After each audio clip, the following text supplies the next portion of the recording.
Hello and good morning, everyone. Welcome to this week's new episode of Breakfast with Boom. I'm your host, Mr. BoomStick XL. And as you can see, folks, we have a stacked deck. Now, normally, circumstances when they're normal, we do intros to open up the show. But because Hoeg Law is pressed for time, we got him for 30 minutes, and he's gonna answer some of the biggest questions that have plagued the community, the gaming community, not just the Xbox community, but the gaming community. We're gonna get him right in here. First of all, Hoeg Law. It is so great to work with you again. Your last three videos were complete fire, packed with unbelievable information. But I think why they were so good is you break it down so someone who is not familiar with the legal terms or the inner workings of how both private legal work goes, it's so easy to understand. Welcome to the program, dude. Hey, I appreciate it. And I remember being on this program before. So thank you for Yes. having me back. It's always nice to know you didn't burn those bridges or perform so horribly that you're still welcome back in one of these spaces. And I apologize for changing your whole formatting here. It's just the nature of the beast. So No, listen, dude. Honestly, it's great to have you here. We're gonna get to the intros after you're out of here. But listen, we got to jump right into the questions. sure. And the first one, and this is one. I mean, we only got 100 people here, and I say only because we literally just started, so I'm extremely, very lucky. Yeah. But here's the Good number. thing. Here's the thing, Hoeg. One of the biggest questions that I have seen in the last half a dozen, maybe more podcasts that I have watched and been a part of, is the mythos of an American company trying to acquire a Japanese company. Basically, what I'm saying is, let's say, for instance, Microsoft at the end of this deal sometime next year decides that they want to potentially add someone like Sega, who has Yep. legacy IP, and bringing Sonic over home to the Xbox. Can that actually happen? Oh, yeah. I mean, we can answer that question easily. Yes, an American company can purchase a Japanese company. But I think where the question comes from most prominently is that folks have something of an understanding of the fact that there are jurisdictions that are more closely guarded with their ownership of their entities, their structures, all sorts of things that happen within their borders. And they can make life a little bit more difficult for a potential acquirer or somebody from another jurisdiction seeking to have an ownership stake. So there are a couple places where that's true. Japan, certainly, that's accurate from your listeners and viewers. I've had a little bit more experience dealing with acquisitions in South America, where you also find specific requirements for ownership of the entity and things that on their face in black letter law, on the actual paper, if you were to just read the statute, look like they might otherwise block a deal. But the reason that they can happen is essentially because there's a lot of ways to structure a transaction. There's a lot of ways to structure an ownership group. There's a lot of ways of structuring multiple boards of directors layered on each other. And so with enough lawyers and enough legal billing, you can accomplish most anything. And certainly Microsoft has the resources to do that. Now, can the governments of those jurisdictions still get involved? Maybe ask for a little bit more, that kind of thing. Yes, but that's realistically not a ton different from what we're even talking about with these other acquisitions, which is, hey, the FTC can step in, the DOJ can step in, the EU regulators can step in. There's all these governments that basically have to be okay with it. And while I think Japan is probably rightly thought of as a little bit more aggressive in trying to make sure that there's a certain ownership stake that is held by Japanese citizenry, has certain regulatory powers there. And I can't claim to tell you that I have read through the regulatory acquisition rules in Japan recently. I haven't had cause to. I have worked on transactions that have occurred in Japan and other Asian countries, and I see how that operates. But the rules themselves, that you'd have mergers and acquisitions lawyers going over as they happen, and then in general, you can have a subsidiary, you can have a holding company, you can work out exactly how it should look to make the authorities, whatever they are, happy in a transaction environment. I mean, listen, you know something? I mean, I obviously don't come from corporate law. I come from actual, regular law with, police. So, but I found that to be very, very understandable the way you broke it down. And again, I think money does talk. I think that with enough lawyers, like you said, anything can be accomplished. Yeah, understand. I'm not talking about like bribery or anything. No, It's just no, a no, matter no, no, of no. I mean, like, structuring deals. yeah, because So, yeah. what would happen? Something like this, the fact that they might ask for more seems something Sure. that it happens more times than not to get a I mean, deal done. I can give a story on one of these. You know, I was involved in a transaction where we were acquiring, and I might get this wrong, I believe it was a Chilean company, and they have certain rules about who's going to be on the board of a Chilean-held company. Okay. And we thought we were complying with them. And essentially, the regulatory body said there needs to be another Chilean citizen on the board, and worked with us to structure some of the transactions so that we still needed to control the thing, right? I mean, like, that's what you're balancing is, am I actually buying a company if I comply with these? And that's what the lawyers are there for. So we had to change some things up. We had to move some things around in the structure, and ultimately got done. Okay. I mean, and there you go, folks. So the short answer is, if at some point next year, it's been rumored that, and I bring up Sega specifically, Hoeg, because they just got out of the arcade business after 50 plus years. Right. That's a good news item. And that's a pretty big deal. We also know that they're looking to change the name, potentially move their gambling machines over to a new entity. Okay. And we've seen many people in the community say that that this is a potential. Again, it's simply just an opinion that they're kind of trimming the fat to set themselves up for an acquisition. And of course, right away, I think of Microsoft because of the relationship Sega does have with them. Remember, in the beginning the end of last year, they announced that strategic partnership.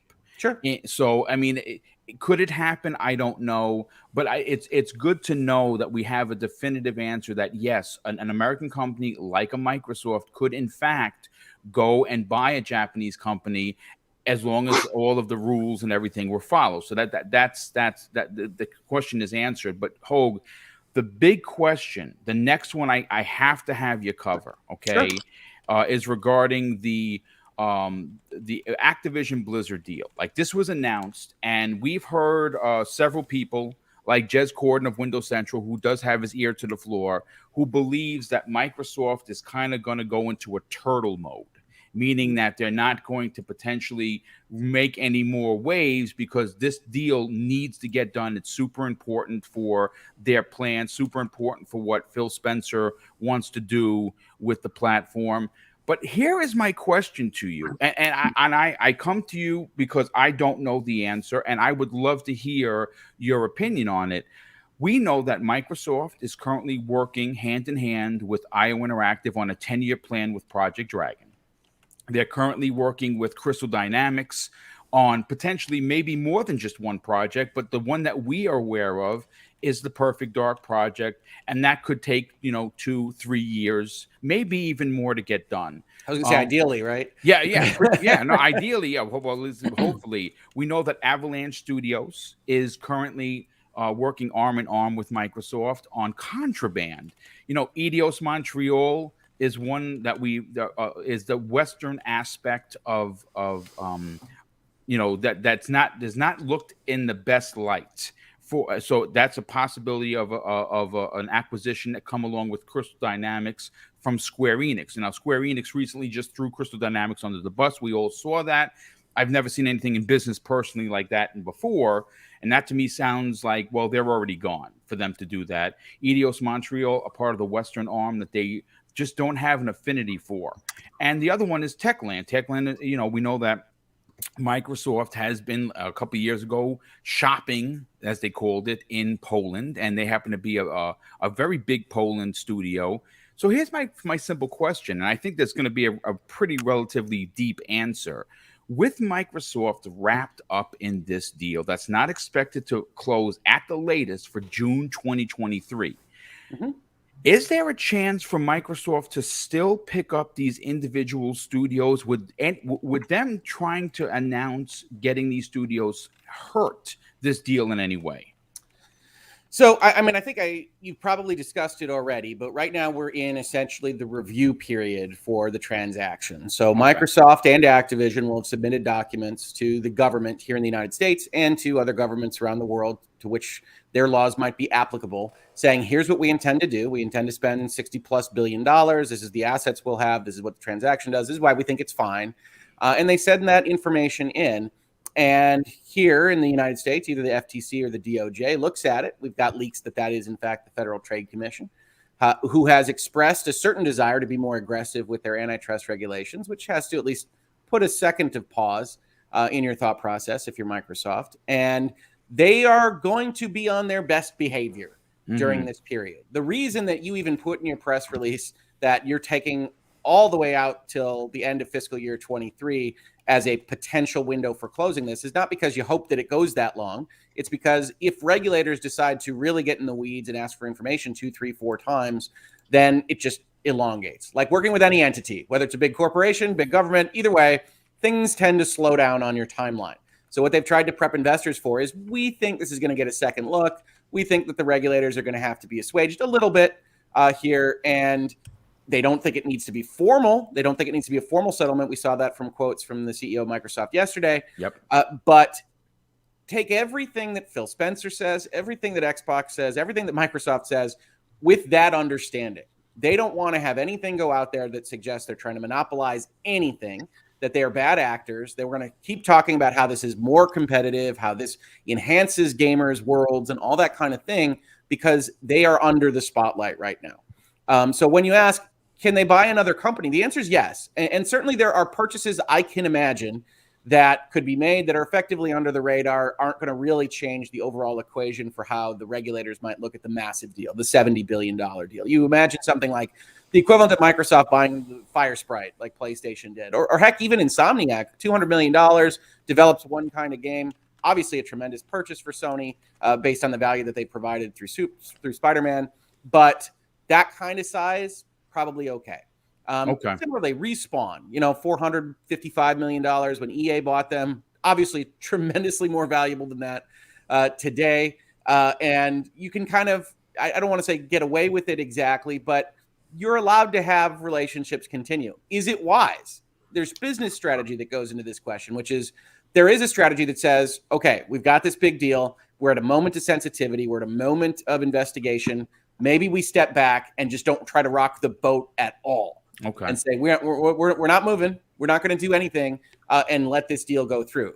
The overall thrust at Microsoft headquarters, I have to believe, is avoid rocking the boat. But if something were to fall into their lap at a deal price they just thought was fantastic, and they thought it wasn't going to jeopardize the Activision deal, then there is nothing contractually, there's nothing legally that prevents you from having multiple deals at once. I have a number of commenters come into Virtual Legality and say, are they barred from doing that? No. We're talking about business strategy. We're talking about political strategy. We're not talking about contracts. We're not talking about law.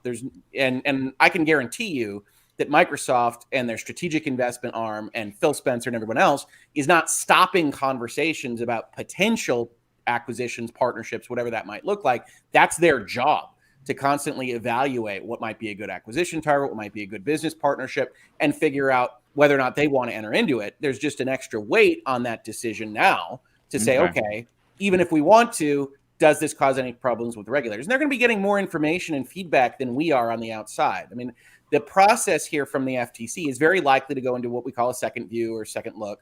And they're going to ask for more information. And you'll start to get a feel for just how angry or aggressive or just plain difficult the FTC plans to be on one of these. And then Microsoft will have a little bit of a better notion as that process goes on. And you might see some behavior change there. It's unlikely. Probably we're going to have this feel like radio silence for a year. But that's what they're dealing with. They're getting a little bit more information. They're having more phone calls. They're having more meetings with the regulator themselves. They also got to watch the EU, of course. So one of the aspects of this is, is that company in the European Union, because they tend to be a little bit more sensitive and aggressive about their antitrust enforcement, at least historically. So they got to watch that, because remember, it's not just Activision Blizzard, it's King, which is a major European company, and the EU is going to take an interest in that acquisition. So you're weighing all these things. This is, as we say, why they get paid the big bucks, because a wrong step here can cost everybody a huge amount of goodwill, time, resources. The legal bills don't go anywhere just because you didn't close the deal. So there's all this stuff that you have to take into consideration. And that's why Phil, to be honest, has a stressful job. Yeah. Well, he's been very specific. I think one of the biggest things that we've seen, Hoeg, is that, Call of Duty not being on PlayStation. I've read half a dozen, maybe even a dozen articles that say that is one of the sticking points to the deal, them removing Call of Duty away, which we know they're not going to do, because whenever Warzone 2 comes out, just like Fallout 76, just like Elder Scrolls Online, Microsoft isn't going to leave money on the table. That's going to stay multi-plat, and it's going to live on PlayStation. Now, obviously, does main Call of Duty's single player stuff stay on? I don't know. I personally still think that it doesn't matter, because the Xbox factor the factor in the conversation talking about Xbox is Game Pass. $15 a month versus here in New York, where I am, 76.43. So I mean, if you're a gamer on a budget, where do you go? I think you go to Xbox. So I don't think that's even an issue. Let me open up before we get you out of here, because we got you for another 15 minutes or so. Yeah. I'm trying to be concise this morning. Dude, I can talk for 45 minutes if you let me. Oh, I would let you, no problem. Let me open up any questions to the panel. Anybody on the panel want to have a question that I didn't ask that while we have Hoeg here? I don't really have a question, but it's nice to have somebody on the show that's got a little bit more of a dialectical thought process. So that's really appreciated. Yeah. I gotta double that too, because it's funny, because we've all said the same stuff with the lack of experience, lack of knowledge, other than what we've personally experienced in our lives with corporations.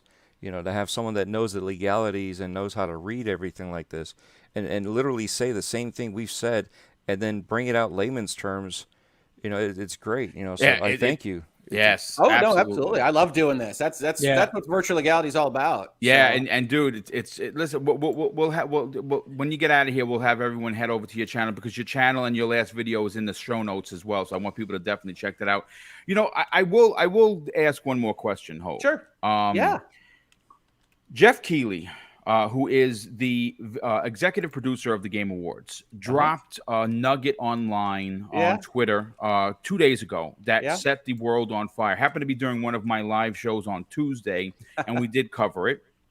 And he obviously is in the business. He has a lot of connections. He is probably one of the most connected people in gaming. I mean, whether you love him or you hate him, he is the most connected dude in gaming. So he's aware of these deals. Obviously, he didn't specifically say. In your opinion, you obviously cover the gaming industry through your channel and obviously being a gamer yourself. Who do you think he's referencing? Because there are still quite a bit of players left on the board. I think I actually have to demur on that answer. Okay. Okay. You might have seen I tweeted out a winky face to that tweet. Oh, you did. I missed that. Which itself got a few things. And I'll say this. I'm a lawyer. You probably know about attorney-client privilege. Yes. I don't have any clients that are engaged in these kinds of things right now, so it's not about client confidences. But I take insider knowledge very seriously, and fortunately for me, virtual legality has gotten popular enough inside these companies that I get a lot more information on background, basically, that I would otherwise think. So I put a winky face out there. Not to confirm a given deal, not to confirm anything specifically, but really just to say, I got contacts too, Jeff. I mean, I know what's being said, but I'd also add to that. I was getting chatter about Bungie on a number of different scales that didn't wind up matching up with what wound up happening. You always, to me, I can't vet these things. If you come into my channel, one of the things you'll see is I'm pretty critical of articles and things that are only anonymously sourced. Yes, you did actually say that in two of your last videos, as a matter of fact, that you went into very specific on how they were one-sided in their write-up. So I'm perfectly happy to confirm that there is significant chatter amongst various people, but I can't take that and say that means anything specifically. And I don't want to walk across the line and somehow reveal something that I'm not supposed to. No, we will not. We will not stand for that on this channel. I do have one final question before we get you out of here. Yeah. With Microsoft being as aggressive as they've been, because the Bethesda one is still, everyone goes back to the money, and of course the money is important to the conversation, Hoeg, but the relevance of Bethesda being Microsoft first party is monster. Oh yeah, because bigger the IP, than Activision in terms of what I play. Yes, right. And I was going to go there next. And Activision Blizzard, and you know something, honestly, specifically Blizzard, because Microsoft really wants to have an importance aspect in the space of PC. They have a good space in gaming, but they want to regain a PC dominance of sorts, and they're going to do very well in mobile with obviously King. In your honest opinion, you don't have to mention a specific company. Is it over for Microsoft after this? If this deal gets done at the end of the year or the beginning of next year, is Microsoft still potentially in the realm of maybe picking up another publisher? I don't see why not. Okay. They still have a strong cash position. They still are being very aggressive, not just in how they behave, but in their statements to the public and to their investor class. So I don't see. It might be the case that you're getting a certain amount of pushback in your regulatory review where you get some kind of signaling or messaging that says you best not press it much further from here if we're otherwise not going to do it. These are real conversations. It's not just it's not talking to YouTube. Right? It's not a black box with the FTC. So they don't necessarily give you all the information that you want, but you're going to get a feel for what they're thinking, how close it is, that kind of thing. And so you can judge that. But in general, Microsoft has been in the business of pushing regulatory lines forever. They're always, hey, look, what if we bundle these apps together? What do you think? Are we cool, DOJ? And they went through the entire 90s and early 2000s dealing with that kind of thing. So it wouldn't surprise me if they want to push the line. And to be frank, you can always wait out an administration and see if you can do something in a more amenable environment. Okay. So I mean, there's always that happening behind the scenes. But if they get through Activision Blizzard, that gets closed for a little while. I don't see any reason, especially since when we're talking about other publishers, we're not talking about anybody on the $70 billion scale. Know, everybody else in terms of market cap and even with a premium is significantly lower and more palatable. Even the big guns that you might be thinking of. So, I mean, I think EA, for instance. Yeah, EA is a big company, right? But it's not Activision. Right. So it's something that Microsoft would continue to evaluate, I think. And certainly they will be on those phone calls. The one thing I try to impress on people is these phone calls happen all the time, every day. Everybody's evaluating everything because that's what you're supposed to do.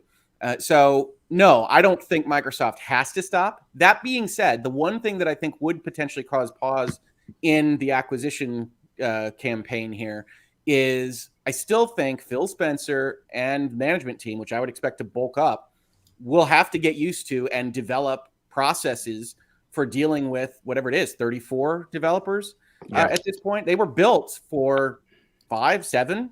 And that's a distinct kind of professional shift. So they're going to want to set up all of their pieces and make sure that they're all working at some point. There is some point where they stop and take stock. Is it now? Is it later? I think Activision Blizzard presents a nice inflection point, but I don't think that means that Microsoft's never going to buy another video game company again. I think they are definitely going to be in the business of doing that because I think you are seeing a content war. You are seeing a consolidation fight. And, you know, while some might evaluate the Bungie purchase as overpayment, it's still a fact that Sony bought them. And so Microsoft is aware of these players, and not just the Sonys and Nintendos of the world, but you got big tech looking at gaming, looking at being the most profitable entertainment genre in history, and saying, well, we've got a lot of cash. What should we do? And Hey, Amazon, Hoeg, yeah. I got a question. I got a question for you. I'm sorry to interrupt your Not at thought all. process Shoot. there. I could just do that You forever. you've mentioned the Activision and the Bungie deal twice Yeah. already in your conversation. I let me piggyback a little bit and ask you a question about that. Do you think, in your professional opinion, that kind of helps Microsoft in this case with Yeah. their Activision purchase, that they can turn around and say, but you see, there's other people like Sony buying up developers, potentially buying publishers, and it kind of helps their case? Did Sony kind of help them out a little bit, just a little bit, in your professional opinion? So what I'll say, and I answered this a little bit more long form. I did a questions and answers video on Tuesday, whatever the day after the deal announcement was. I think it was Tuesday. Yeah. It's been a long week. But what I'll say is it doesn't hurt. What I will say is Microsoft can present the story that says, look, it's eat or be eaten right now, and we're going to do some eating. So this is the nature of the market, and you shouldn't get involved, government. And I think it's perfectly palatable, and I think a reasonable mind can look at that and say, yeah, that's right. I do think we're talking about a difference in scope at a pretty massive level here. Bungie, even at $3.6 billion, which is, depending on how you look at it, is really $2 billion, and that'll be a video today. So check that out in virtually. Oh, awesome, dude! Great, nice. But I think when you talk about a developer that makes one game and wants to make more, and clearly wants to be like Hollywood magnates or whatever in their press release, is different than, hey, we make the biggest game on earth in terms of consoles. Hey, we have Candy Crush. Hey, we have World of Warcraft. Hey, we have all of these developers, and it's 70 billion, not 3. So I don't think it hurts. It doesn't necessarily help that much to me, because nobody has ever really had a problem with the one-off purchasing of a developer. And Bungie is, even though it's 3 billion and not 200 million like we saw with Insomniac, Bungie is much closer to an Insomniac purchase than these big ZeniMax and Activision deals. That's just how I see it in terms of the marketplace. So I think it's going to get more scrutiny. I also think Microsoft in general has had more run-ins with the US government than Sony, although Sony's had a few. So I think that Microsoft is more likely to have a closer look put on it due to what this is, due to how big it is, due to the fact that they just had an $8 billion deal last year. And so I don't think it makes their case for them. It just is another piece of evidence on their side of the scale. Nice. Well, first of all, John, great question. And Hoeg, as promised, brother, we're going to get you out of here. But as you get out of here, we have 500 people in the chat, which is bonkers great. That's fantastic. And I want you to obviously sell your brand. Your channel is on the top of my personal list, because I love hearing the legal aspect of gaming from a layman's term understanding, and you do that so freaking well. By all means, brother, please tell everyone where they can find you on social media, but more importantly, reach out and subscribe to your outstanding YouTube channel. Well, thank you. I will plug my channel, but first I also want to congratulate you. A big milestone. I saw 10,000. Oh, yes. There. Thank you, brother. Thank you. Awesome. Yes. I definitely remember that day. I was at a Coney Island, which is a Michigan thing for the most part, and I was very excited about 10,000. So I think that's awesome. But yeah, Virtual Legality is my main series on the Hoeg Law YouTube channel, youtube.com @HoegLaw or /HoegLaw, I believe. And you can check that out. We're talking about the business and law of pop culture, technology, software, but primarily video games and other entertainment media. So you can check that out if you're interested in looking at things for business reasons or legal reasons. We're doing corporate messaging analysis. We're looking at contracts. We're looking at lawsuits. We also branch out a little bit. I talked about the NFL's racism lawsuit this week. Yes, you sure did. And that one is a big, long, deep dive if you want to see what we do over there. Otherwise, we're having a lot of fun. We're at, I think, almost 55,000 subscribers, wow, which is very, very cool. I'm always enthused about, hey, people want to talk about law. Look at that. Isn't that cool? I jokingly say, my wife said when I started this, nobody's going to watch that. I said, well, okay, we'll see. And, it took a while. You grow slowly. You grind it out, and we're doing a lot. This week we talk about Bungie, of course. We have a question and answer session. We have that NFL video. Be another Bungie video today. But if you're interested more in the Microsoft Activision side of things, we have a playlist. I think it's 9 videos long now, looking at a bunch of different angles of this. Probably will be a 10th, because I'm likely to cover Satya's comments at some point. Oh, nice. Excellent. Yeah. But I think those are important, so that'll probably be a shorter edition. But I love doing it. We're just past the 3rd anniversary. So we're in our 4th year at Nice. Virtual Legality and having a lot of fun. You can also find me on Twitter, branching out a little bit more from there. A lot of talk about Michigan Wolverines, go blue, and other things over there. Get my capsule reviews of whatever random TV show I've watched. That's at Hoeg as well. But thank you so much for inviting me on. Thank you for making it possible for this half hour. And congratulations on 10,000. Well, listen, brother, happy to come on in the future. Yeah, well, listen, thank you so much again. Please, once again, go over there and sub his channel, 50,000 plus, which is a milestone in itself. That is a big deal. And you're going to, like I said, you don't even have to be into law to appreciate the work that goes into it. Hoeg, we will talk to you soon, brother. Thank you again. Thank you so much. I posted the link in the chat for Hoeg's website on YouTube. Thank you, brother. Thank you. So, yes. I appreciate it, folks. All righty. Have a good weekend. Okay, so folks, listen. We got 500 people in the chat. We're only a half hour in. That is a record for this show. If you are new, of course, I want to ask politely that you consider subscribing. I hit 10K, yes, but now I'm shooting for 25. I want the plaque. I want to be able to say, hey, look, I just got my plaque. And listen, I know it's 15 and 20, but I want 25. I'm going to be greedy here. Let's get into the introductions. I'm going to start first with John Wolf. John, it's been a while since we've had you on the show. You knocked it out of the park. That was such a fantastic question.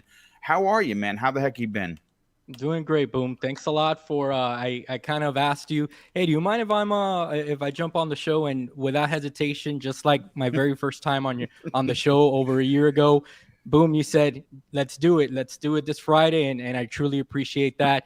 Started my own YouTube channel about 2 months ago. Nice. So and I just want to tell everybody on this panel that you guys honestly are all of you are an inspiration to people like me that, everything you do every single week by coming on and giving your thoughts, it's really inspired so many people. And those numbers, Boom, go unseen. Those are not subscriptions or anything that you can see, but you guys are making a difference. And I wanted everyone on the panel to know that. And I'm really grateful to all of you. Dude, that's very kind of you to say, and we're happy to have you here. Crispy Bomb, welcome back, brother. The best voice in the business.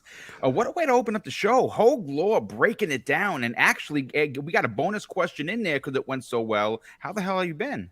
Oh, very good. And I'm glad the smart guy started because so we can we can move on from that and have a good knowledge base, but also we haven't been too far off, honestly. So yeah, I feel a little smart right now, honestly. So I love it. That's great. Yeah, let's get into it. We got a lot to talk about. Yeah, we sure do. Dreadpool, brother, it's you came in hot at the end of the last show. You felt like you didn't deserve an outro, which is ridiculous, but you're here.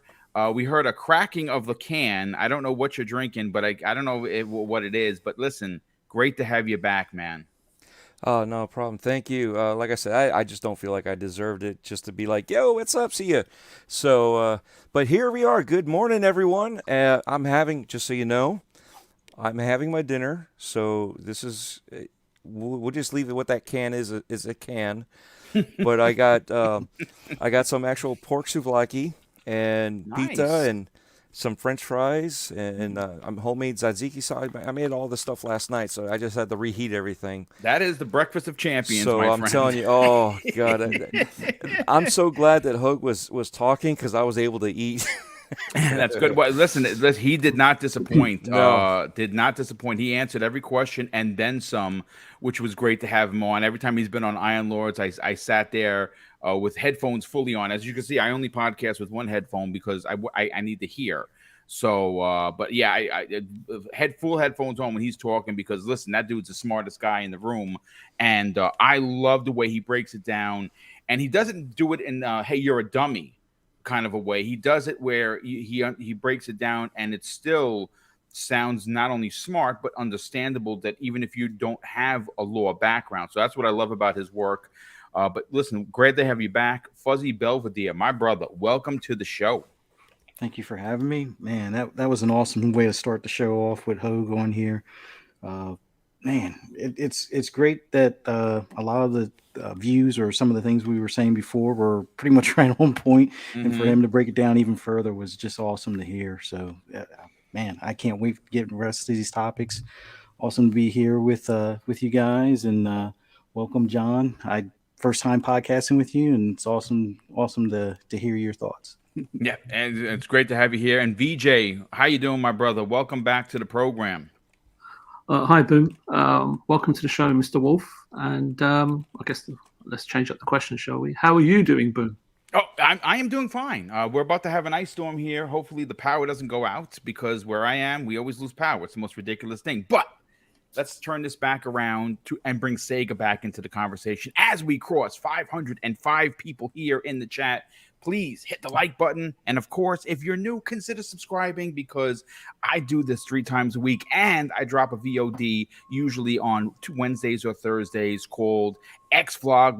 I just dropped the episode 14. This one was the shorter one, so I kind of want to get people's feedback. I've gone as high as 26 minutes, which I think is too long, and I've done a short one. Yesterday's was 5.5 minutes. I think that's too short. I think the sweet spot is 10 or 15, but I want to get the feedback from the people. But let's get into the Sega question, because obviously Everborn Saga, who is listening, is a huge fan of Sega. I'm a huge fan of Sega. I can't say I was a Sega kid. I was an everything kid because I owned everything. I worked a lot of paper jobs, and I sold lemonade in the courts. You know, any way to get money to buy gaming the right way, I did it. That's thanks to my pops. But I'll start first with Crispy. We pitched this show as Sega being potentially a new addition to Microsoft come next year. Do you think Sega is the next one that Microsoft goes after? And would Sonic and their legacy IP be worth it for Microsoft? I mean, it's definitely worth it. And, you know, I've said this before. I feel like Microsoft's really going after IPs and publishers. They're not necessarily going after the developers anymore. They have so many devs in-house at this point that, you know, if somebody wants to move around, I don't think they're going to have a problem with it. So it's one of those things, like everybody says they need to get a Japanese studio or publisher or whatever. So there's no more Japanese legacy studio than Sega. Capcom, maybe Konami, but Sega really does, fit the bill, in my opinion. And one thing I want to say real quick, it's kind of disheartening and sad to see that they're getting out of the arcade business. Not going to lie to you. 58 years, dude. Yeah. You know what I mean? Like, I grew up, you know, in the arcade. That's where my love of gaming really started. And that's something that it irks me a little, but I mean, they got to be consolidating at this point. It's a little scary, because it's like, please, Sega, don't go away. You do so many great things. You've pushed gaming. Like, dude, Sonic was such an innovative character, and the way the game played back when we were younger was just incredible. You know, it's one of those things, like, it's even sadder to see that they can't really get a foothold in the greatness that they were with sports games at that point in time. They lost that. Obviously licenses and all that kind of killed that. They gotta be, there's something going on now. Is it Microsoft purchasing them? We would hope, because we know at the end of the day, Microsoft is going to let them be Sega. Yeah. I mean, we really know that now. Now, you know, if you say Microsoft 10, 15 years ago, that's not the case. And I understand that, but you know, the Xbox division at this point, you know, he's now the CEO of gaming for Microsoft. Phil is a gamer, and if anything, he wants to lift up Sega and say, hey, we're here for you. We got you. You know what I mean? And I think even like having the Yakuza series and all these games that, you know, you generally wouldn't see, and they all coming into Game Pass, you know, Microsoft's cutting a check and saying, Sega here, man. Like, you know, you can't leave. We're not like that. So you've heard Phil many times, I want to preserve gaming, you know, even with the back compat the way it is out. Like, I think he would love to have every Xbox game ever made be able to do that. Obviously, licensing, once again, would be an issue. So, you know, there's something going on. It could be just Sega saying, hey, we need to like consolidate, you know, how we make money. We need to take these businesses that unfortunately, because of the pandemic, have just died out. And it could be kind of like, you know, alert strategy, to just keep the company going the right direction, which we've seen them. They got out of the hardware business and they still survived. So it could be just that.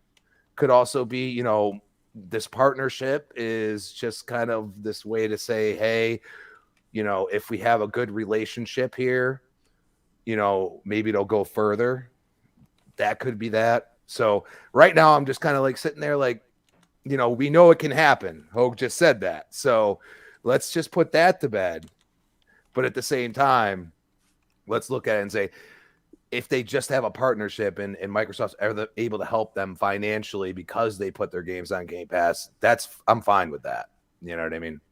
Yeah, no, I absolutely agree. Let's bring in Dreadpool into the conversation. Sega is a legacy company, but what comes with Sega, besides its legacy IP, is that even though they're not as dominant as they once were, they're still a force to be reckoned with in Japan. This is a region that notoriously Microsoft has failed.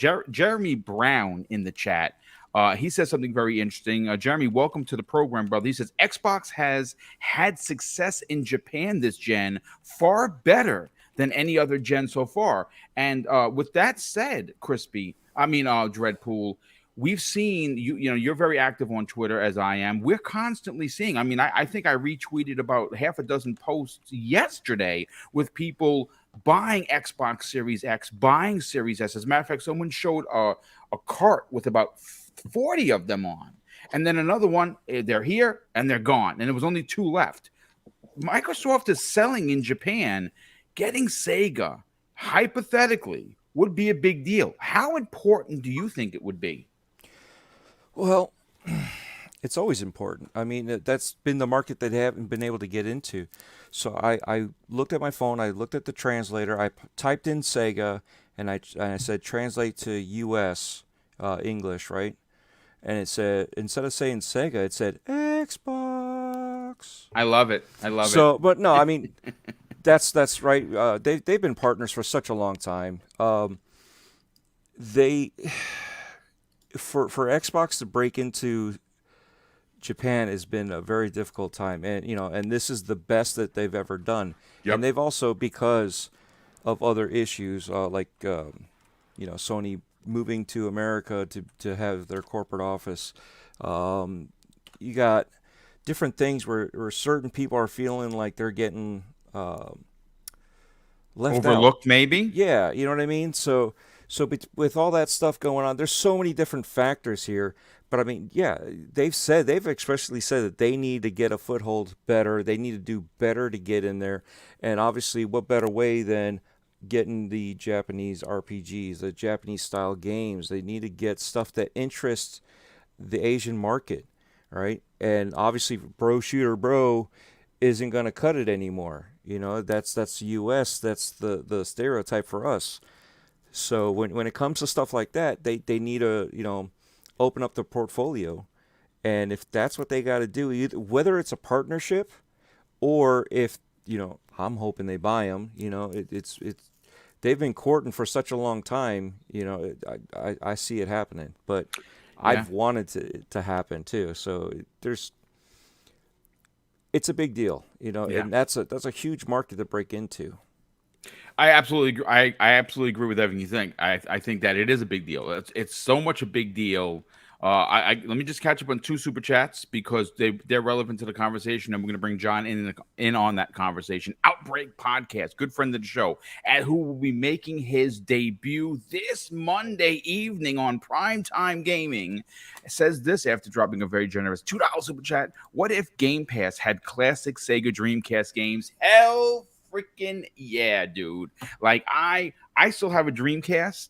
I got 86 games. I have the one that for America that was in black, and I have the import version that was in white in storage. I got multiple controllers. I even got the little memory cards. I don't think they work because they're old as hell, but Dreamcast, my favorite console of all time.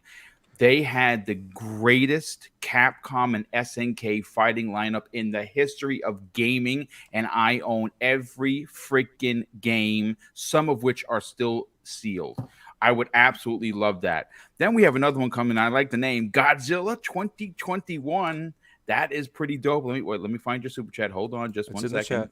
It's in the private chat. Oh, okay. Thank you, brother. He says this after dropping a very generous $5 super chat. They also own Creative Assembly and Relic, who still continue to make strategy games like Company of Heroes and Total War. Indeed. And those two studios, along with what Microsoft currently has, oh my God, that would be monster. Because our RTSs, listen, they're not always my thing. My favorite RTS, and probably no one in the chat played it, is Aliens versus Predator on the old school Xbox. I have a copy sealed, and I have a copy brand new. I mean, one that's open. My favorite RTS of all time. I beat all 3 campaigns. Absolutely fantastic.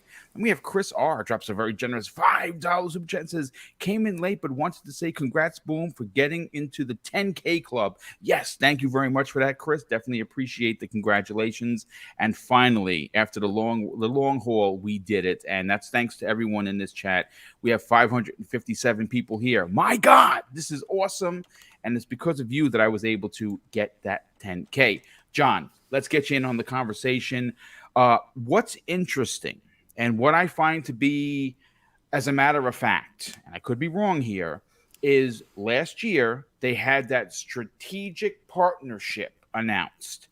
And, we can't say for sure if that was, if that was after or before Bobby K came to Microsoft and they started to work on this deal, because maybe they wanted to grab Sega, and now that this deal was coming, they were like, "Hey, listen, Sega, we want you, but we need to take care of this first." In your opinion, how big of a seismic shift would it be if Microsoft did next year add Sega to Microsoft Xbox Game Studios?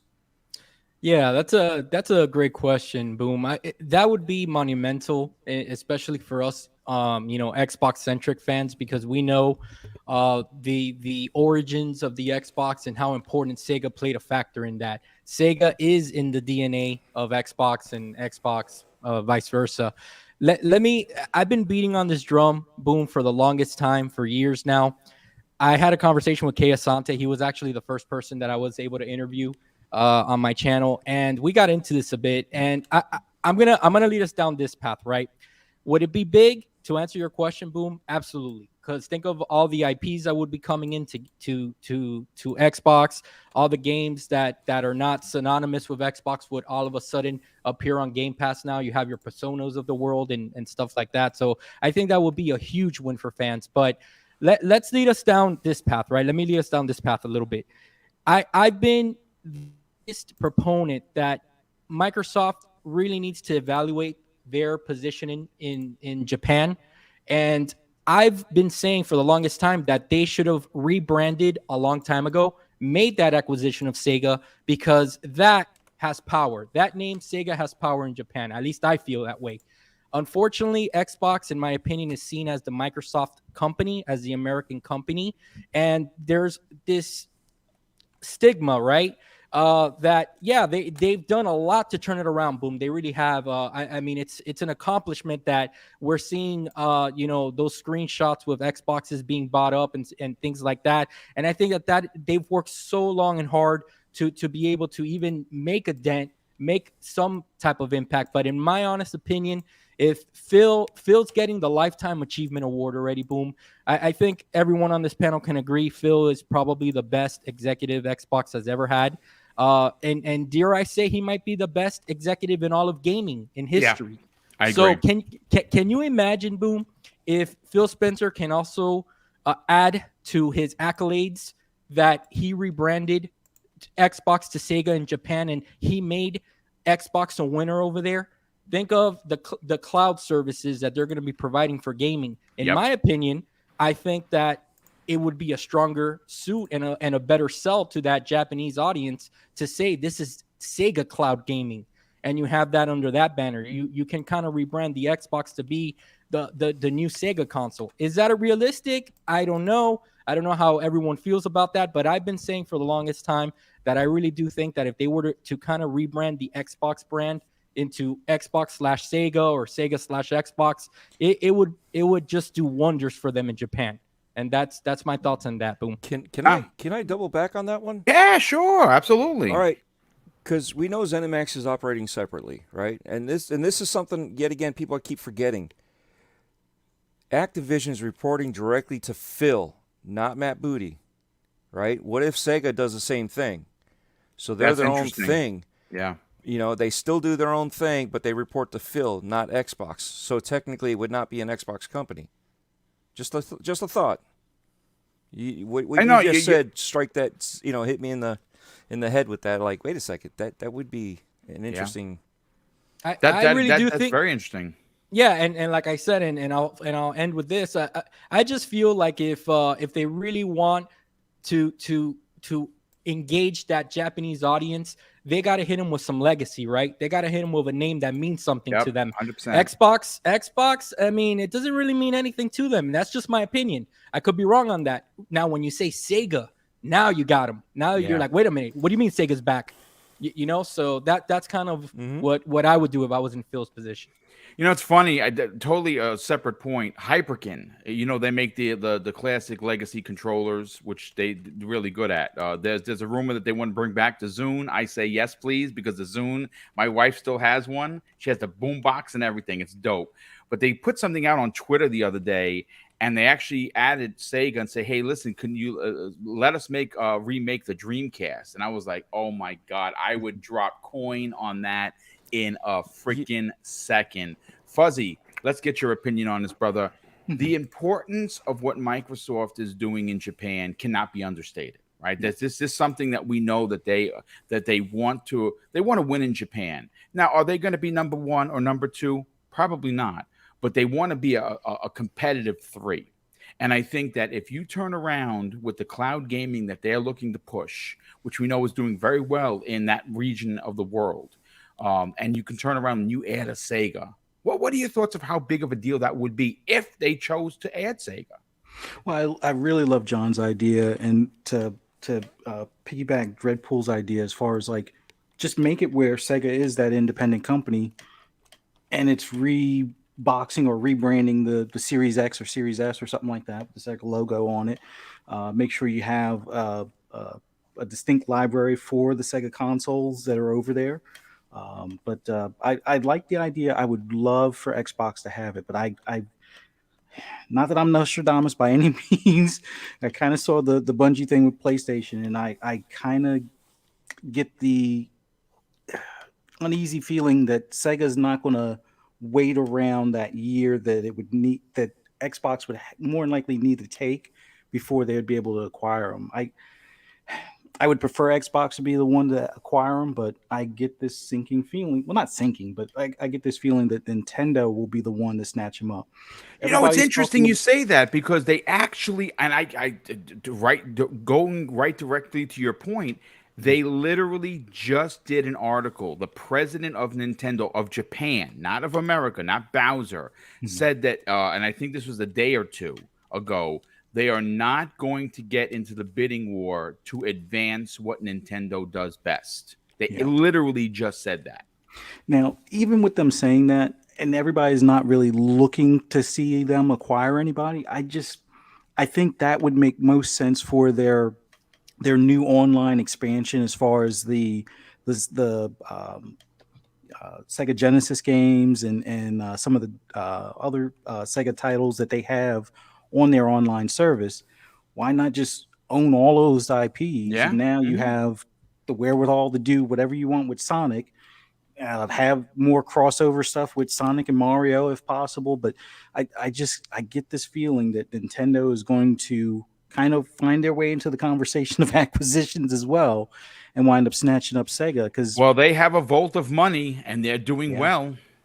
And it's kind of weird because honestly, I think Nintendo wouldn't do as much with the Sega IPs as what, like, let's say a Sony would do if Sony were to acquire them. But yeah, we all know the history between Sony and Sega. Pumpkin Queen in the chat says Nintendo would ruin Sega. Well, they kind of been battling, and I think those two are more likely to become a pair as opposed to PlayStation and Sega, just for the fact that Sony is essentially what killed Sega, other than Sega shooting itself in the foot a couple of times. But aside from that, Sony is the one that pretty much pushed them out of the industry. So I see Nintendo being the one to pick them up. If it wasn't for the Activision deal, it'd be a whole different conversation. I think Sega would have been that acquisition that would be happening this year. But now that, with Activision and the situation that they're going through with the lawsuit and the price drop and them wanting to sell, I mean, that's a deal you just can't pass up. I mean, whether it's for the IPs or the talent in the studios, either way you look at it, I can understand why Phil and Satya are like, yeah, let's make this happen. But I would love for Sega to be acquired by Xbox, but something tells me Nintendo's going to be the one that'll be like, you know what? Here's a surprise, news drop on a Monday or Tuesday or something weird. And we'll be like, wait, what? No, Nintendo would probably do it on a Friday to give everyone time to think about it.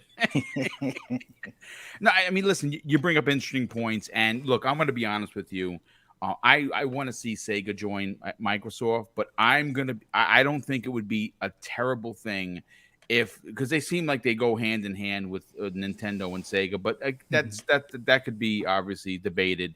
Real quick, before we bring in VJ in the conversation, I got to thank Henry978 with the outstanding $5 super chat. Says, remember the Sega branded Xbox Series X? Indeed, that is.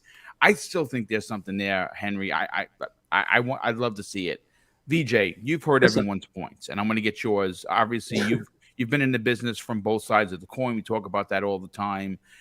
As someone that has a history with Japan, a lot of people don't know that about VJ. How big of a deal do you think it would be if Microsoft did add Sega? I mean, it would be brilliant, right? I think somebody in the comments put that, wouldn't it be great? You could play all the old Dreamcast games on your Xbox. And would it? I mean, I heard everybody's thoughts, and I might shoot myself in the foot, but when I find myself on the side of the majority, my brain just has these counter thoughts. So just to make it interesting, would it be okay if I offered a counter opinion? Hello? Why not? Yeah, sure. Go ahead. Oh, okay, great. Yeah, for sure, dude. It's just that there's such a positivity, and I didn't want to bring it down, but I got to speak my truth. So, look, I think Hoeg sort of made some, and it's about time we had someone more intelligent than me on the show. Hey. Intelligence is just memory, and it's just your ability to cut words together in a cunning way. There's nothing morally great about being intelligent. If you're common sense, I would say, trumps intelligence. So anyway, if you put aside, right, all sort of how can I put it, like sentiment and supposition and a yearning for, as gamers obsessively want, certain companies to join, their ecosystem. If you can put all of that aside, if you're asking me about Sega joining any company, and that includes Nintendo, I kind of, from my experience and spending time over there and talking to various different people in the industry, I don't think it's an outcome that'll happen. And I'll give you a couple of observations as to potentially why. If you were listening to Hoeg, and he was putting it very politely, so I'll just put it bluntly. As a nation, Japan, in all my time, epitomizes nationalism. And as an example, and I'm not sure if it's still true today, but at some point, not so long ago, Japan has or had the smallest amount of inward foreign investment as a proportion to its GDP than any other country in the world. So, and when we talk about acquisitions, even within some nations, right, say within America, and we always sort of talk about, the value and this and that and the other. But one of the things that I find that we talk about on the show is that we always look at the fact that, is it a cultural fit? And that's within the borders of your own country. So when I look at Sega and what I know of them and their board and stuff like that, and then look at Microsoft, you have to look more closely rather than a sort of fleeting veiled glance. And you might realize that the two companies couldn't be more further apart in a cultural respect, right? And I want to just touch on Satomi-san. I heard so many stories about him, which I don't want to talk all about on the show, but when I was in Japan. And look, he's a self-made billionaire in his own right. And I don't know how to put this politely, but he's born of a generation that still kind of recalls bombs of mass destruction being dropped on his country, and Sammy bought Sega. I actually should say Satomi-san, right, who bought Sega, such as his influence, and that was. And as irony would have it, out of personal sentiment, and he's a man of huge influence, and he was endeared enough to Sega to change his company name to Sega Sammy, right?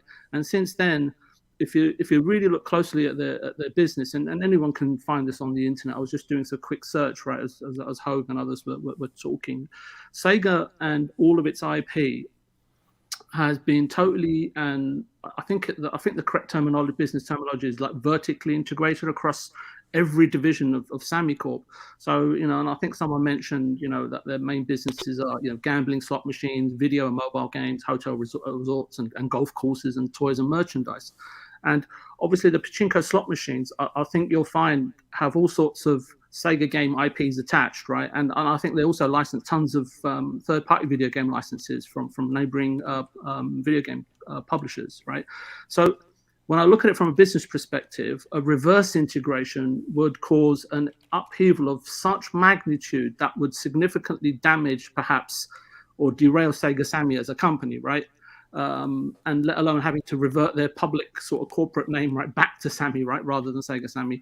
And when I look at Microsoft in terms of how they're moving in the industry, and just, right, you can see right now, right, that they're vying for beachfront property, right? And I just don't know if Microsoft would want to get involved or embroiled in an acquisition and discuss it, because I think that they'll find that it'll come to a point where it's just diminishing returns for both sides. And I can't see Microsoft, and I could be wrong here, because can you really see them getting involved in an acquisition that involves resorts and gamblings? No, but see, this is the interesting aspect of the conversation. First of all, Sega just got out of the arcade business. That was announced after 58 years, which is like Dreadpool said, is very sad. But they also are changing the name for where the company does use their gambling part of the conversation. So if they do in fact change the name and they do move that to a separate entity, like it's been said, it appears that they might be trimming the fat for an acquisition. And if arcade and gambling is no longer part of it and it's simply just gaming, I think that sets up the conversation of acquisition. And again, because Microsoft is so aggressive, I think it would be a big win for them. If I look at it like this, right, the closure of the arcade should have happened 15 to 20 years ago. It was only through the generosity and grace of Satomi-san, right, and his influence, right, that they remained open at all. And this is just a glance from when I see Sega getting out of arcades, it's like, for me, it was like Sony Pictures or Disney owning the AMC theater chain, right, over here in America, and deciding to sell off the locations and assets, right, focus on creating movies, in this case, obviously games, right? So let's assume I'm wrong, right? And how much would Satomi-san, as a major shareholder, want in order to put a proposal to the board and shareholders? And I'd suggest that money, and I've talked about this before, right, about Japan and money and so on and so forth, and how they view it, right? I suggest money is not an incentive for a 75-year-old billionaire, right? And any potential deal, as I said, would perhaps reach a point of diminishing returns. And the other thing I would caveat this with, and this is not Microsoft's fault entirely, right? The gaming community in Japan have seen firsthand, right? Activision, EA, Ubisoft, and they've all tried to establish or even purchase studios in Japan, nothing successfully, and they've left a sour taste in the gaming community, which still lingers on even today. And I'll just finish up here. So Sega is held in high regard in Japan, maybe not quite a national treasure or if or an esteemed sort of piece of heritage, but you kind of get my drift, right? And Satomi-san, after decades of existence, and what I know of him and how he operates and how nationalistic he is, right? I don't think he'd want on his legacy or even on his headstone written "sold to Microsoft," not on his watch, and I dare say his watch. And what I will say is this, Boom, right? A slew of strategic partnerships in Japan. Now that's something that is clearly beneficial, sustainable, and always a prevalent, right? And I mean prevalent in terms of common, right, possibility. And I think with that sort of crepuscular ray of hope, that's me done. No, no. I mean, you know what? You make a great point. Actually, I think Dreadpool mentioned that with the partnership. He would be happy with a partnership. And Yeah. I think that to your point, that actually might be something that makes more business sense per Yeah. se for everyone involved, because maybe Sega knows that they wouldn't get it through regulatory eyes or hands, so to speak. And maybe Microsoft understands that, and that's why this strategic partnership was announced, and you'll see Yeah. maybe more Sega games come potentially exclusively to Xbox. So the Boom. common sense guy is agreed with the smartest man in the room, Yeah. There you go. or is it the what- smartass with the what- smartest man in the room? what I would say, Boom. I don't. I think if you listen to what Hoeg said, it's not a case of sort of regulatory bodies getting in the way or stopping you in your tracks. What he said is that, look, and what he was politely saying is that, look, if you apply sustained pressure and put enough money into it, you can overcome regulatory bodies, right? You just have to dance to their tune, because if you can apply sustained pressure, they will crack, right? Or they will say, okay, look, let's come to a point where we can agree on this, and if you can fulfill this criteria, we'll let it move ahead, right? They're not there to sort of impede you and brick wall you unless they find you're up to something no good or untoward, right? So I think what Hoeg said, look, with enough money, which Microsoft have, and with sustained pressure, and if you can meet the criteria, anything realistically is a possibility. Well, listen, with that said, folks, we're going to continue in on the conversation of acquisitions. And one of the things that we've kept seeing in the recent days is there is a subset of a particular community that wants to see Microsoft particularly fail at this Activision Blizzard deal, which isn't going to happen. But the reason why we're talking about it isn't because it's the biggest deal in the history of gaming. It isn't because Microsoft is going to, when this deal is done, is going to just be so inundated with incredible talent for studios. The question of Microsoft not having games is going to be irrelevant, right? That's going to be a conversation that we're no longer going to have. I think they already have that. We've heard Jez Corden say just on the Xbox 4 podcast, where they guested on Xbox Era, who hit 10K just before I did. Go check that out. It was a great 3+ hour show. John, Nick, Rand, and Jez really put on an incredible show, to say the least. And what Rand said, not Rand, I'm sorry, what Jez said was that Microsoft has so many games in the pipeline, he doesn't know where they're going to, that the next couple of years is going to be insane. With that said, we got to talk about what head of Microsoft, Satya Nadella, said yesterday that really kind of stopped all of this, it's not going to happen nonsense in its tracks. And obviously, this was an interview that he did. And here are some of the quotes. And by the way, folks, we just crossed 600 people here in the chat. Thank you so much. I think it might be a record for this particular show on a Friday morning, which is bonkers. So thank you so much for that. Here are some of the quotes directly pulled from that interview. And this is what Satya Nadella had to say regarding this deal.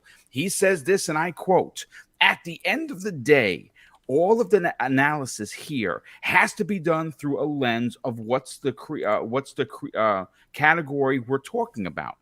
And what about the market structure? Even post this acquisition, we will be number 3 with sort of low teens market share, where even the highest player is also in the teens for that said market share. It shows how fragmented content creation platforms are. And so that's the fundamental category. Yes. Will we be a big player in what is a highly fragmented place? Yes.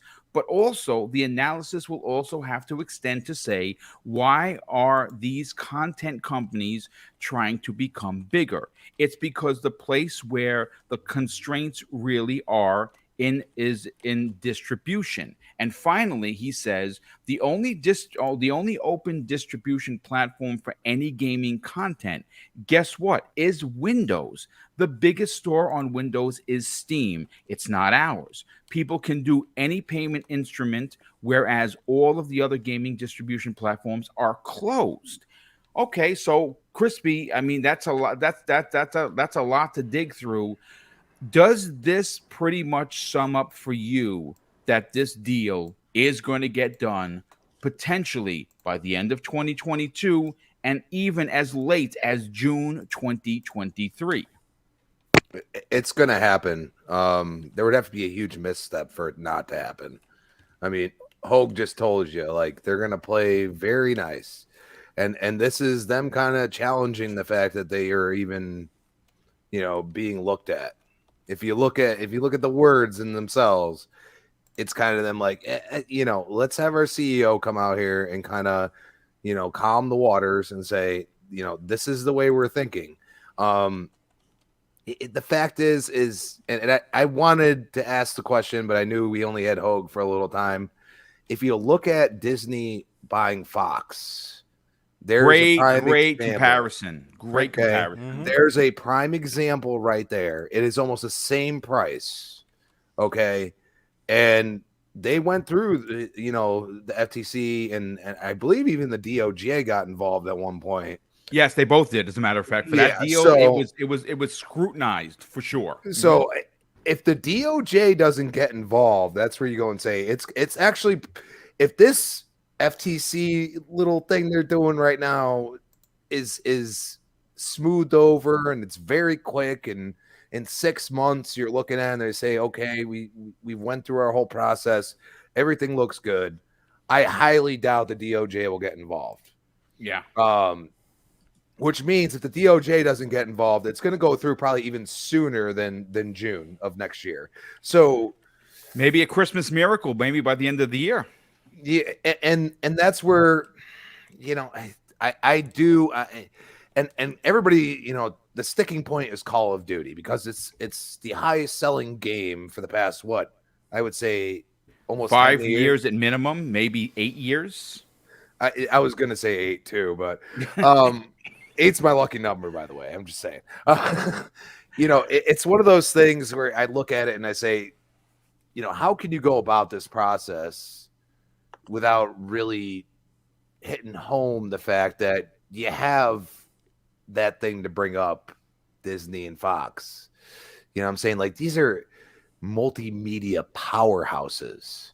You know what I'm saying? And one bought the other. And if you really think about it, Disney pulled this off, and not being the company, the amount of capital that Microsoft has. They probably have less lawyers than Microsoft has. You never hear about them. They're the unsung heroes as far as they're concerned. You know what I mean? Like, even with Epic versus Apple, I bet you there is Microsoft lawyers, on the side of Epic, and they just threw their name in there. You know what I'm saying? But at the same time, you got these people working behind the scenes. It's one of those crazy things that it's like, I don't understand why people think this is not going to happen. Like I said, somebody could really misstep, really just, say something really dumb. We've seen it. Okay. We can all look at Lion Ryan. All right. You look at how your true fans look at you and you say, well, you talked out of both sides of your mouth. Phil has been very good about not doing that. The one we could bring up is the VR thing. Okay, that is about it. So out of the tenure that he had one misstep. Okay, indeed, because maybe at that time they were looking at it as a viable, commodity. And what I say that is that they looked at it and said we can make money. But then they saw, PSVR not doing well, and they're saying, well, if we're going to get into this, I mean, it has to be logical at this point in time. You know what I mean? And it just wasn't. And instead of focusing on something like that, we got him focusing on what we have now, the amount of IPs, the amount of games that Jez said that are possibly going to be coming out, and they don't know where to place them. And also time. You see Forza Motorsport they've never had this long of a dev cycle. Like they're giving games time. Like I said, like at minimum, end of 2024 is when you would see a Gears 6. And I love Gears.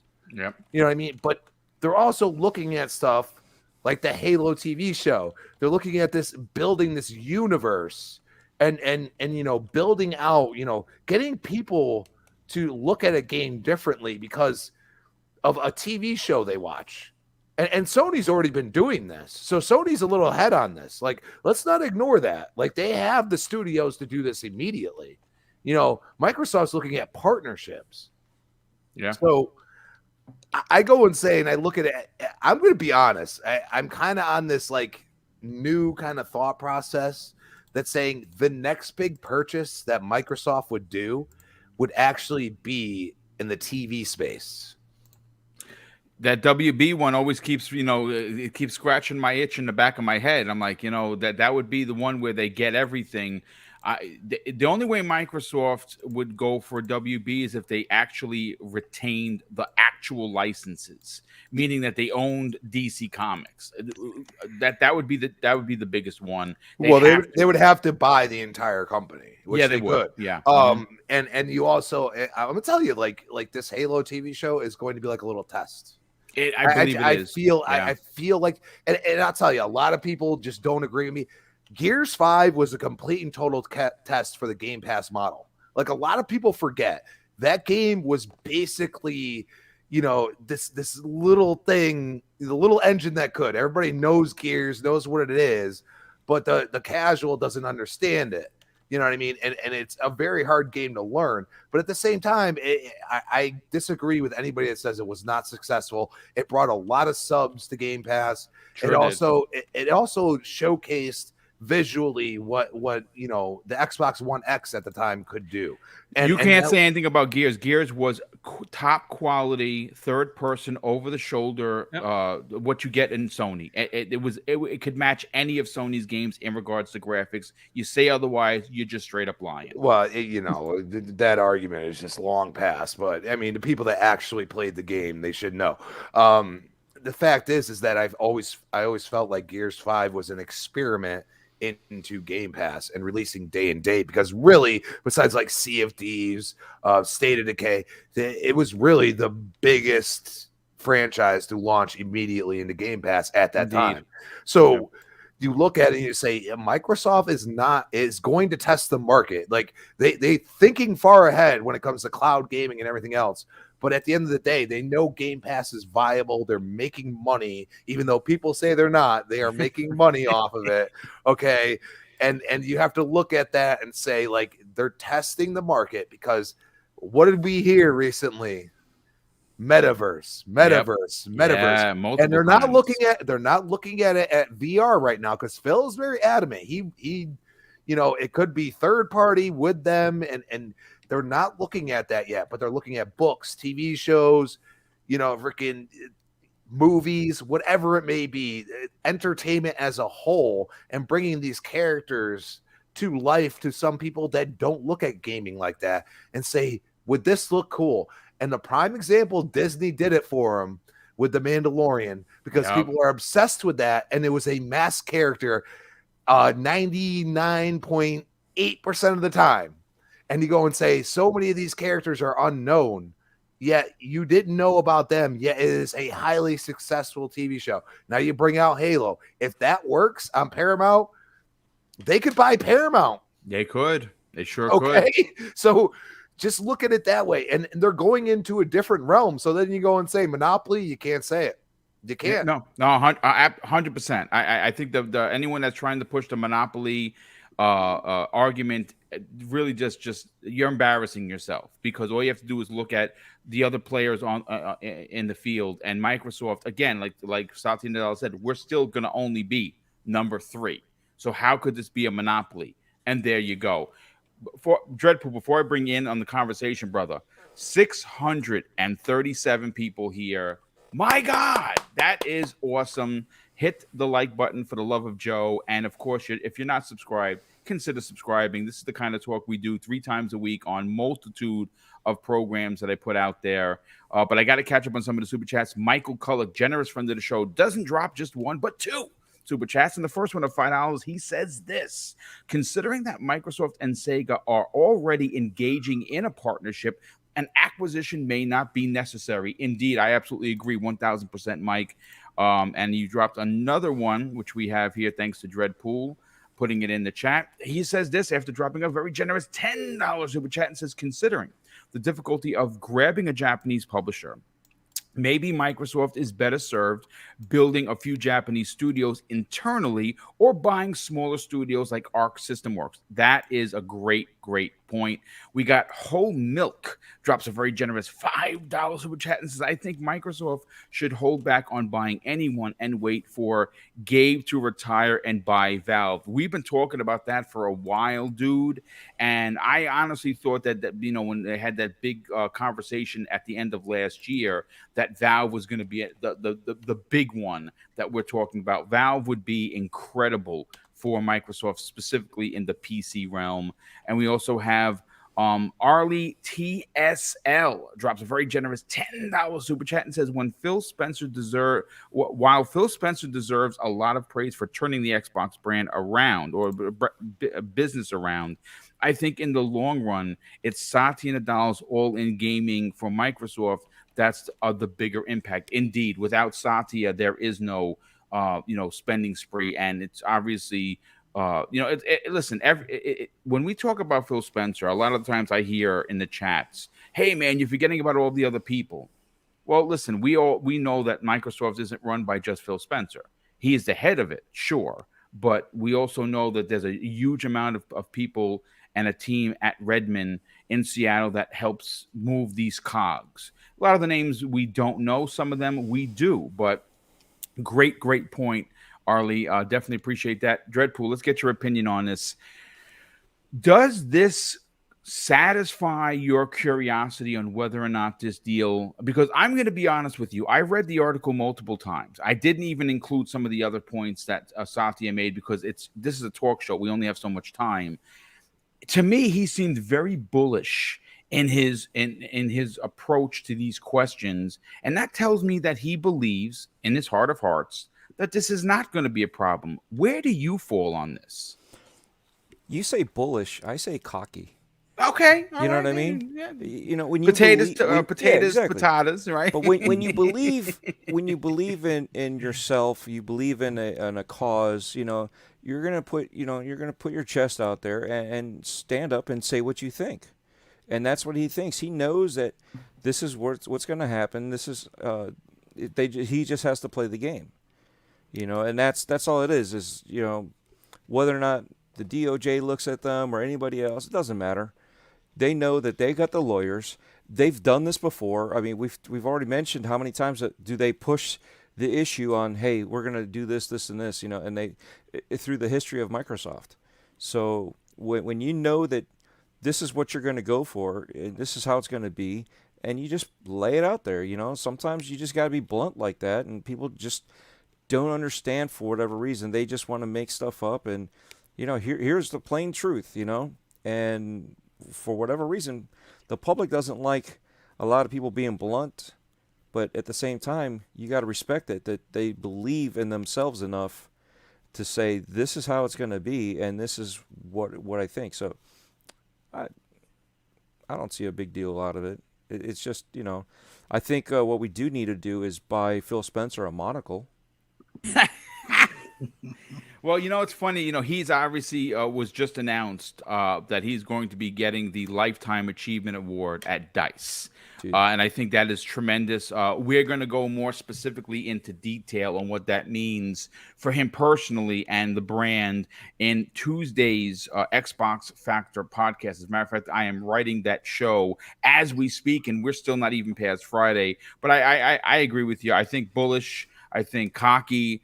Any of those terminology can be used for it, but I think that he's not doing it in an FU kind of a way. He's doing it that he's been in the business long enough to know that if you go, listen, quite frankly, if you go from number 7 to number 3, you raise an eyebrow, but you understand that that's just business. You go from number 31 to the number 1, then you might have a problem or 3. Real quick, I got to thank a monster super chat that has just come in. Jiu-Jitsu 50 drops an outstanding and unbelievable $50 super chat and says, to a great man that has helped many people in the community, congratulations on the success. That is, listen, I am blown away by the generosity, but it's the wordage that I think I appreciate even more. That is very, very kind of you to say, and that is something that that I said I was going to do when I built this channel, and that was to make sure that this community and other content creators came first, even before myself. And I think that is more need to do that. And it is an honor to introduce new voices and to help as many people as I have. I don't really think I did much but open the door, but people, that's very kind of you to say. We also have Brandon XRLS drops a $2 super chat and says, without Phil Spencer, Xbox would be shut down. Indeed, that is very, very true. Let's get John Wolfen in the conversation. Listen, we were very fortunate to have Hoeg join us today for the opening half hour. And obviously, he's had a lot to say about the Activision Blizzard situation, not only on today's program, but on his own channel. Does this conversation with Satya and Nadella pretty much let you know that even if it happens to take 18 months since it was announced, which is unlikely, do you think that this deal is pretty much a done deal? Yeah, I really like what Crispy said and Dreadpool as well when they went into that they're just playing the game. We heard Hoeg in the beginning of the show kind of mention that Microsoft is going to be on their best behavior and they're gonna do what they need to do to make sure that this deal goes through. I think, Boom, yes, to answer your question, the deal is going to go through because ultimately the FTC has to prove definitively that this deal cannot go through, and they have to put some things out there, right? They need to prove that that Microsoft is going to be leading a monopoly. I think from everything we've heard and everything that Hoeg mentioned, that's not true. As you mentioned, they will still be in third place even after this acquisition. So right there, that just goes to show the FTC that, hey, we're not looking for global dominance over everyone. We're just trying to move up. We're in a certain level now. This is going to take us to that next level. Also, how is this going to danger other companies? That's something I'm sure the FTC is going to be looking at. I don't know if they're specifically going to be looking at, how does this affect PlayStation per se, but the overall landscape of gaming, right? I'm sure that the question that they're going to ask themselves is, if Microsoft decides in 5 years in 3 years to take away Call of Duty, is PlayStation going to go away? And I think that Microsoft can easily combat that and say no. I mean, they have plenty of IPs themselves. They're buying up studios like Bungie to be in a strong position so that if they have to face competition, they're more than ready to do that. And the only thing, Boom, that kind of worries me about the deal and is kind of keeping me from saying that this is a slam dunk, I do think it's going to go through. But the thing that keeps me up, a little bit to worry about it is that the FTC, the chair, okay, Lena Khan, all right, they have that kind of this landscape now where their mentality is that they're going to make things tough for big tech. And Microsoft is included in that talk, obviously. And they have already blocked 2 deals, one from NVIDIA and the other for an aerospace company. That's really the only thing that kind of worries me. But there's so many advantages that Microsoft has on their side. And let's think about the big one, Boom, that you're a big advocate of. I know you are because I've listened to plenty of shows where you mentioned this, and this is first and foremost. The people that work at Activision. Yep. and the regime, human factor, super important. Exactly. And I think I mentioned Hoeg Hoeg in one of his videos say, if you really think about it, Microsoft's coming in kind of like the superhero to save the day. Indeed, they are. Yes. You know, to save. So that's a good argument on their point. I'm sure that they do firmly believe that. You know, it's not, you know, as I know this is a $70 billion deal. It's money talks and BS walks. But the bottom line is that I'm sure that is a check mark on their checklist, that they do kind of want to, you know, salvage those developers and those people that are just under the tyranny of Bobby K. So that's something that I think that definitely is an advantage on Microsoft's side. But other than that, Boom, it should be a slam dunk. And remember this, guys, the FTC needs to prove something. They need to prove different variables for this deal not to go through. Can they do it? Do they have the power to do it? Absolutely. But I do think that Microsoft is very ready to combat anything that they present.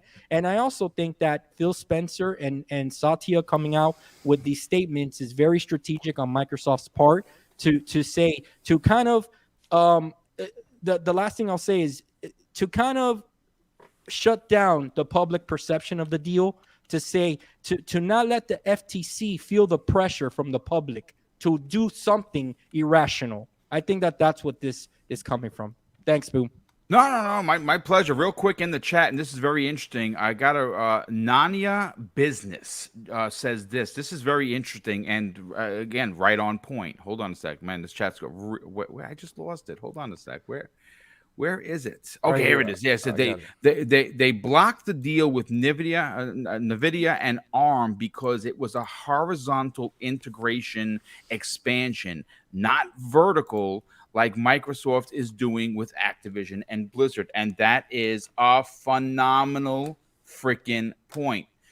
Fuzzy, let's get your opinion on this. You know, with the point that that was just read out from the chat, which is fantastic and really like on the pulse of what we're talking about, and hearing what Hoeg said, hearing what Satya and Nadella had to say. How confident are you that this deal goes down? I'm extremely confident that the deal will go through. I think the big thing is going to be maybe some compromises, or maybe some I can't think of the word right now, but basically some give and take might be involved, like the whole mentioning of the Call of Duty, and even beyond the 5-year deal. I don't think that the FTC is going to want anything in writing, but I think that if anything, there might be some concessions made just so that way whatever concerns that they could possibly present will be countered, so it won't be a factor. I think the DOJ not being the ones doing the investigation, I think kind of signals that it's a more likely deal to go through. Like Nani Business was saying in the chat, with the previous blockages that they've made are usually more so where it is going to be a bit of a detriment to the competition level of things. NVIDIA and ARM, those two merging would definitely put a very... That would put a real... it would narrow crimp, the field quite a bit. Yeah, I agree.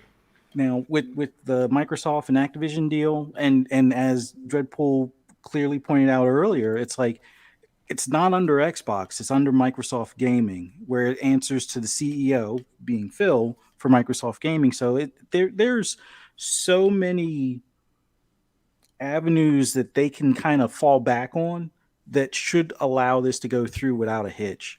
I think the only thing that might be an issue in the long term, well, not really even in the long term, will be the side stuff that's going with the state of California as far as the lawsuit, or the unionization for like some of the Q&A testers. So those are things that might hurt on the back end, but I don't think that those will prevent anything going through. It's just a matter of, okay, this gets approved, and now Microsoft is going to have to deal or counter with these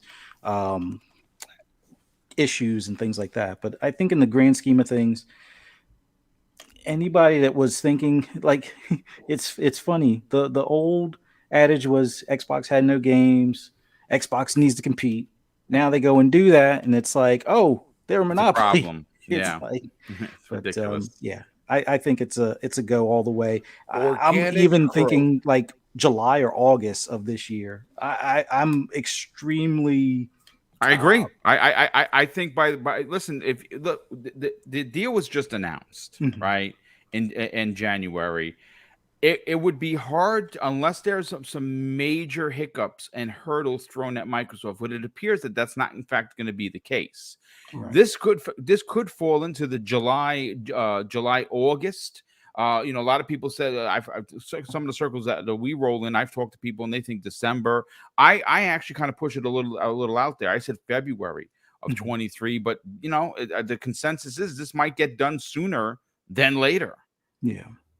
Especially if there's other possible pending things, kind of like what we were talking to Hoeg about earlier, where they're going to want to act on their best behavior during this evaluation process, and anything that might be a potential other, not necessarily distraction, but other acquisition, kind of falls outside of that. But I think this gets wrapped up sooner, so that way they can pursue other things that may involve partnerships with studios or not gaming studios, but TV and movie, because I think that's on the horizon as well.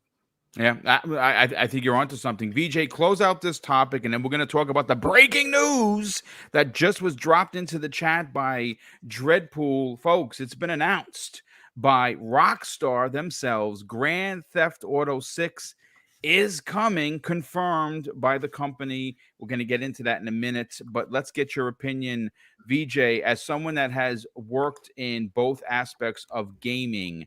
Where do you does anything kind of like make you raise an eyebrow to this deal from Microsoft? First off, I don't know how the comment came about or why he chose to sort of phrase or posture his comment in a sort of that specific way. And I think I kind of might have been on a different show, but I kind of said something previously on the lines that if you want to grasp what's happening from a macro perspective, look past any public-facing PR charade or comments. America is Microsoft country. And I think I said something along the lines that they are a very acute example of how the concentration of power, wealth, and influence can change the face of any given industry, regardless of governing legislation.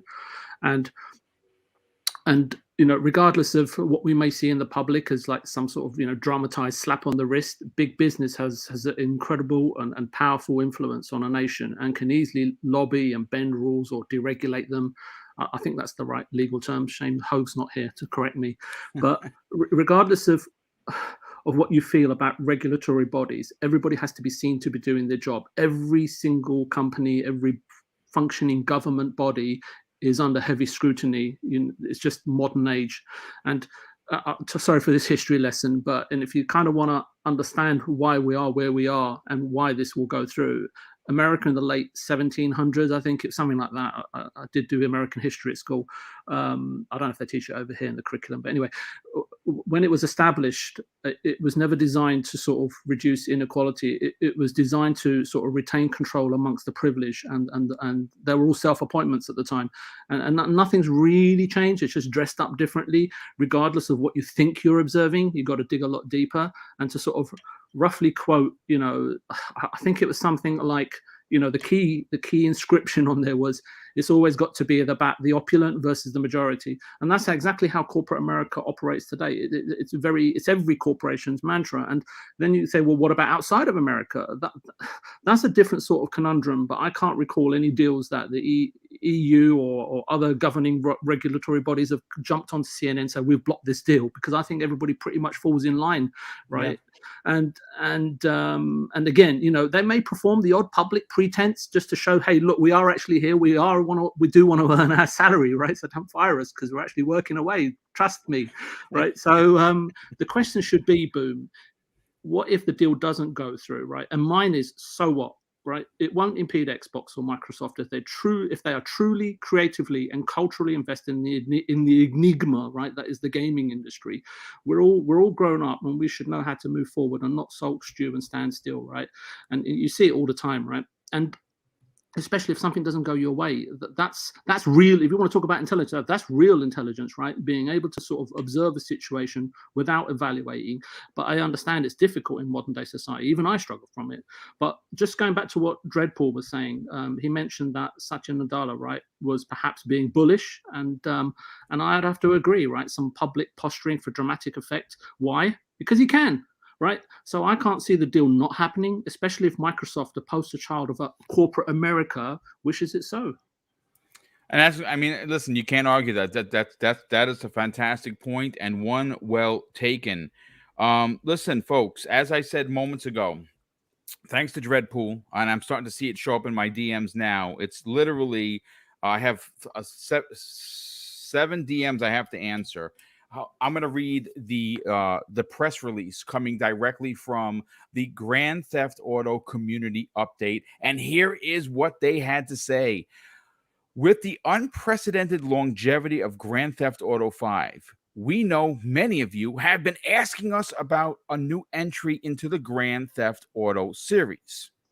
With every new project we embark on, our goal is always to significantly move beyond what we've previously delivered, and we are pleased to confirm that active development for the next entry into Grand Theft Auto is well underway. We look forward to sharing more as soon as we are ready, so please stay tuned to the Rockstar Newswire for official details. And this comes to us directly from their official Twitter account, where they confirm the project is well underway. Crispy, look, I know this is not big news. We all knew that they were working on Grand Theft Auto 6. I mean, the freaking thing, the series just prints money. The Grand Theft Auto 5 is just about to get re-released on the PlayStation 4 and 5. A PlayStation 5 and the Xbox Series consoles with some additional content, I think they're saying. So it's going to continue to build past the 150 million copies that this game has sold. Are you surprised, and are you just happy to say, hey, listen, thank goodness we know that this is a Grand Theft Auto 6? It's about damn time. Man. Thank you, sir. I agree. I am one of the few, and I will stand on this hill. People can look. I have never purchased or played Grand Theft Auto 5. You're like Everborn. Everborn Saga has never played Grand Theft Auto 5. That's crazy. I think I played briefly Grand Theft Auto 4. It lost its luster for me a long time ago. What about after 3 for you, maybe? Or Vice City, maybe? Vice City and San Andreas. San Andreas was the last one I bought. I thought they couldn't do better. And to be honest, I mean, San Andreas, as far as I'm concerned, built everything you have now. What a game that was. But it was like, I'm done. Like, I've had it for too long. It's great for like, I just hope they don't go online all the time route. I'm worried about that.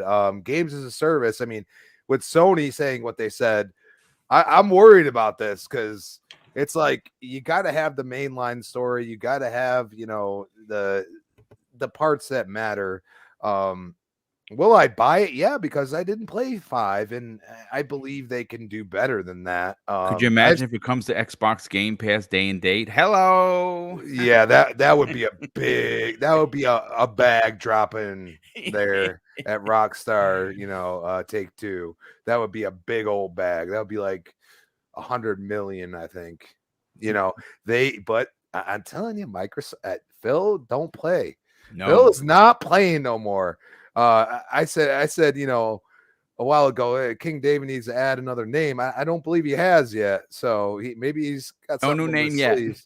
Yeah, I said the Savage, like he ended it with the Savage, but it's one of those things.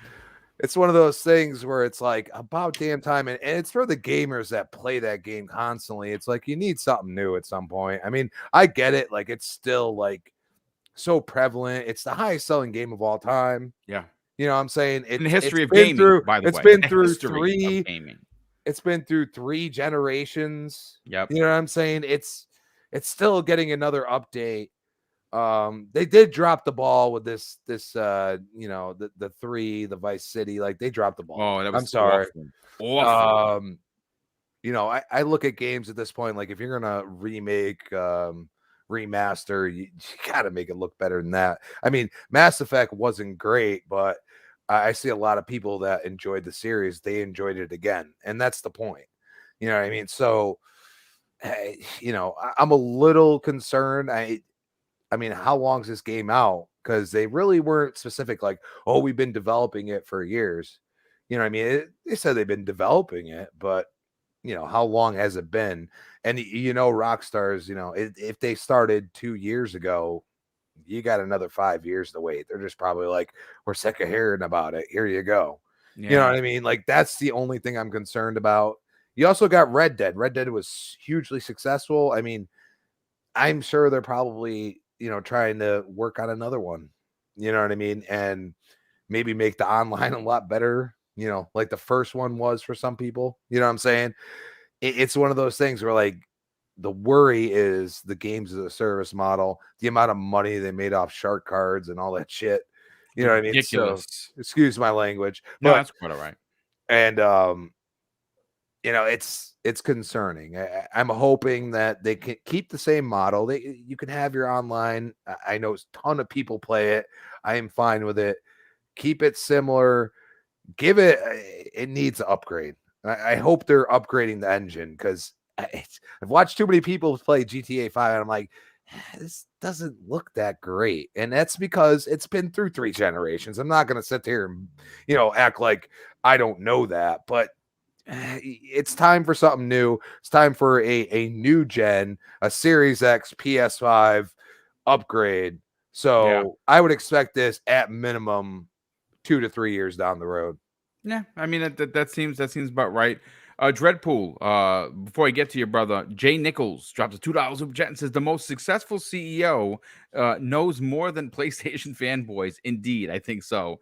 King James, King of Games, King James, King of Games, drops a £2 super chat and says thoughts on Microsoft buying Take-Two.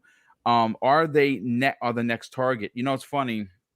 I might move that along to Monday's primetime gaming, but I have to see. I have to see whether or not that's going to be worthy of a conversation, because you don't want to bore the hell out of the audience. But that is a fantastic point, and they could afford to do it. I don't know if it would be right away, because that's a big undertaking. I think it would. Someone put in the chat, it would be about a $40 billion purchase, which is half or a little bit more than half of what they're going to eventually spend on the Activision. That would be huge, but I just don't think Take-Two is worth it. That's just my opinion, but again, that's for another day. Dreadpool, what are your thoughts on Grand Theft Auto finally getting the official nod from Take-Two and Rockstar? Well, it's about time. I kind of figured we're going to get that parody where Pat Morita played as Rocky in, was it Rocky 50 or something? Right? So that's great. Yeah, you know, it's about time, you know, but I mean, it's not like we didn't know it was happening. I mean, it's exciting news at the same time because it's confirmed, but you know, but it's not because we knew it was going to happen, and we still don't know when it's coming out. You know, we've seen in the chat 2030 is when it's coming out. You know, some of us here are going to be long gone before that even happens. I know it's only 7 years away, but still, you know what I mean. But yeah, it's good to see that they're doing that, and at the same time, they're bringing the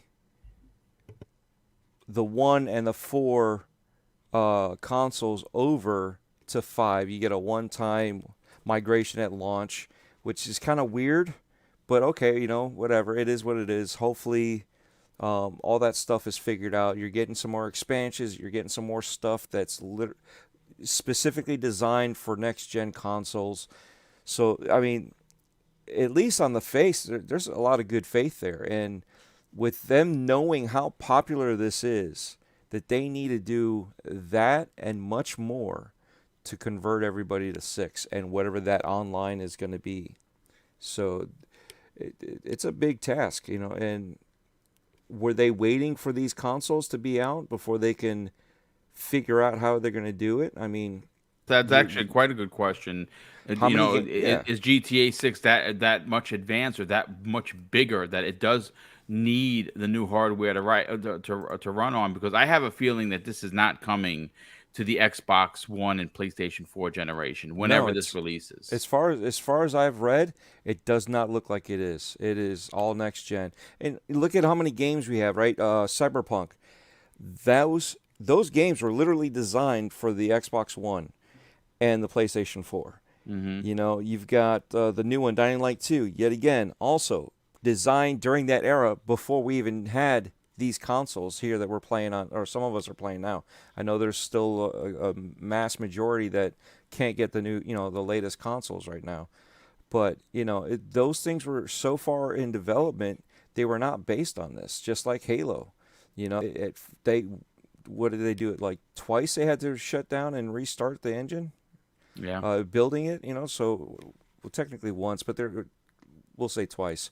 But they had to like figure out because they were still guessing as to what next gen is going to hold. When it comes to the PC, it's graphics is scalable, but when you're required only so much information that the CPU can process, there's your limited liability right there that you can't get past.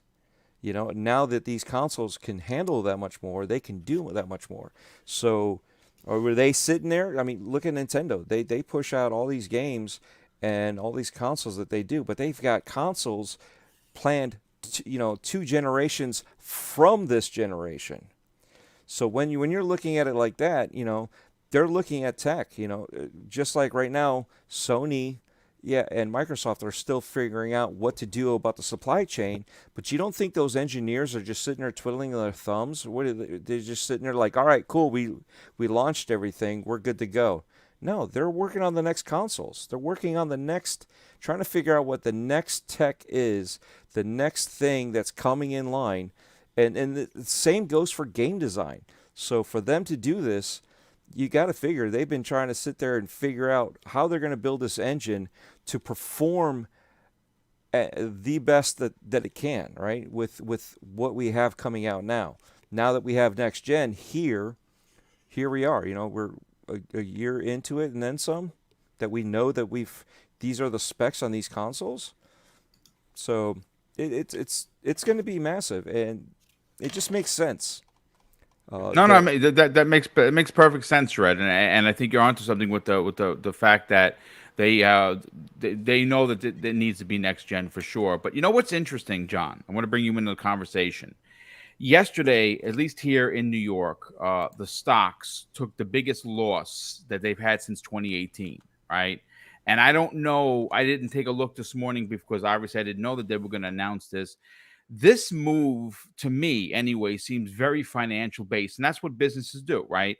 So if Take-Two took it on the chin, they announce Grand Theft Auto officially releasing today. That is going to boost Take-Two stock through It already roof. did. It already did. Well, there you go, Yeah. and there you go to my point. Surprising that that this was announced, or was this the ace in the sleeve for potentially, bringing back some millions of dollars that they might have lost yesterday? I think it's a combination of a lot of things. I think that the driving factor may be to kind of get that stock price up, and I mean that's the goal of the business, right? But first, like Crispy and Dreadpool said, it's about damn time. Boom. Jeez. 100%. I mean, how much can you squeeze a franchise, right? And I mean, they squeezed the last ounce of juice out of that one. The cow is very skinny right now, brother. Exactly. Right. But I mean, I mean, in one way, I can't blame them. I mean, it's a money maker, right? So at the same time, though, it's kind of like their own success has kind of made them kind of like the enemy, right? Where it's the thing that with gamers, it's kind of turned the GTA franchise into like a eye-rolling kind of franchise where, oh, here we go again. They're releasing GTA 5 on next gen 3 console cycles. What's going on here? Rockstar, they were known for being trailblazers in this industry, and now they've fallen on this path of, you know, just re-releasing, you know, these games, a GTA 5. And to a certain extent, like I said, I am, you know, I am realistic. I understand that they are running a business, but you know, with an announcement like this, Boom, I think that it was done for many reasons, the stock being one of them. Also, I think that, you know, you're going to get into it on another show, but are they setting themselves up to kind of drive up the price on a potential acquisition? You know, it could be, yeah. It could be that, you know, if Microsoft or anyone else or Amazon or Tencent or whoever's knocking on their door, they're like, yeah, now's the time to kind of announce this, because there's many advantages for us to do so at this point. So they just saw Activision get bought out for 70 billion. You know, from all indications are that they're valued at 40. Maybe an announcement like this drives your price just a little bit higher, which may be one of their goals that they have. As far as the game goes, I'm personally excited. Boom, the GTA franchise is one of those franchises that kind of revolutionized gaming. I remember where I was the very first time I played Grand Theft Auto 3. I think we all do. So so this is one of those franchises that definitely moves the needle. And I mean, Rockstar is really one of the only companies that I can think of, just a handful of companies that can release this mega news on a tweet. I mean, it's like it's true. There's no formal press release. There's no video to hype it up. It's just like, here's a tweet, and the internet burns down. So it's, you know, and I mean, I remember back in the day during the 360 days when they put out that GTA 4 trailer. I mean, there was websites being shut down because of of how many people were coming on the servers and stuff like that. So GTA has power, man, and I think that, you know, from what we're seeing, you know, early on today with this news, it's a big IP. It's a game changer, and it's a needle mover. So yeah, Boom, those are my thoughts on that. I remember where I was. I actually had bought Grand Theft Auto 3 from a friend of mine that's you've seen in the chat, who's actually a good friend of mine for over 20 years. That's that we celebrate the Game of the Year awards.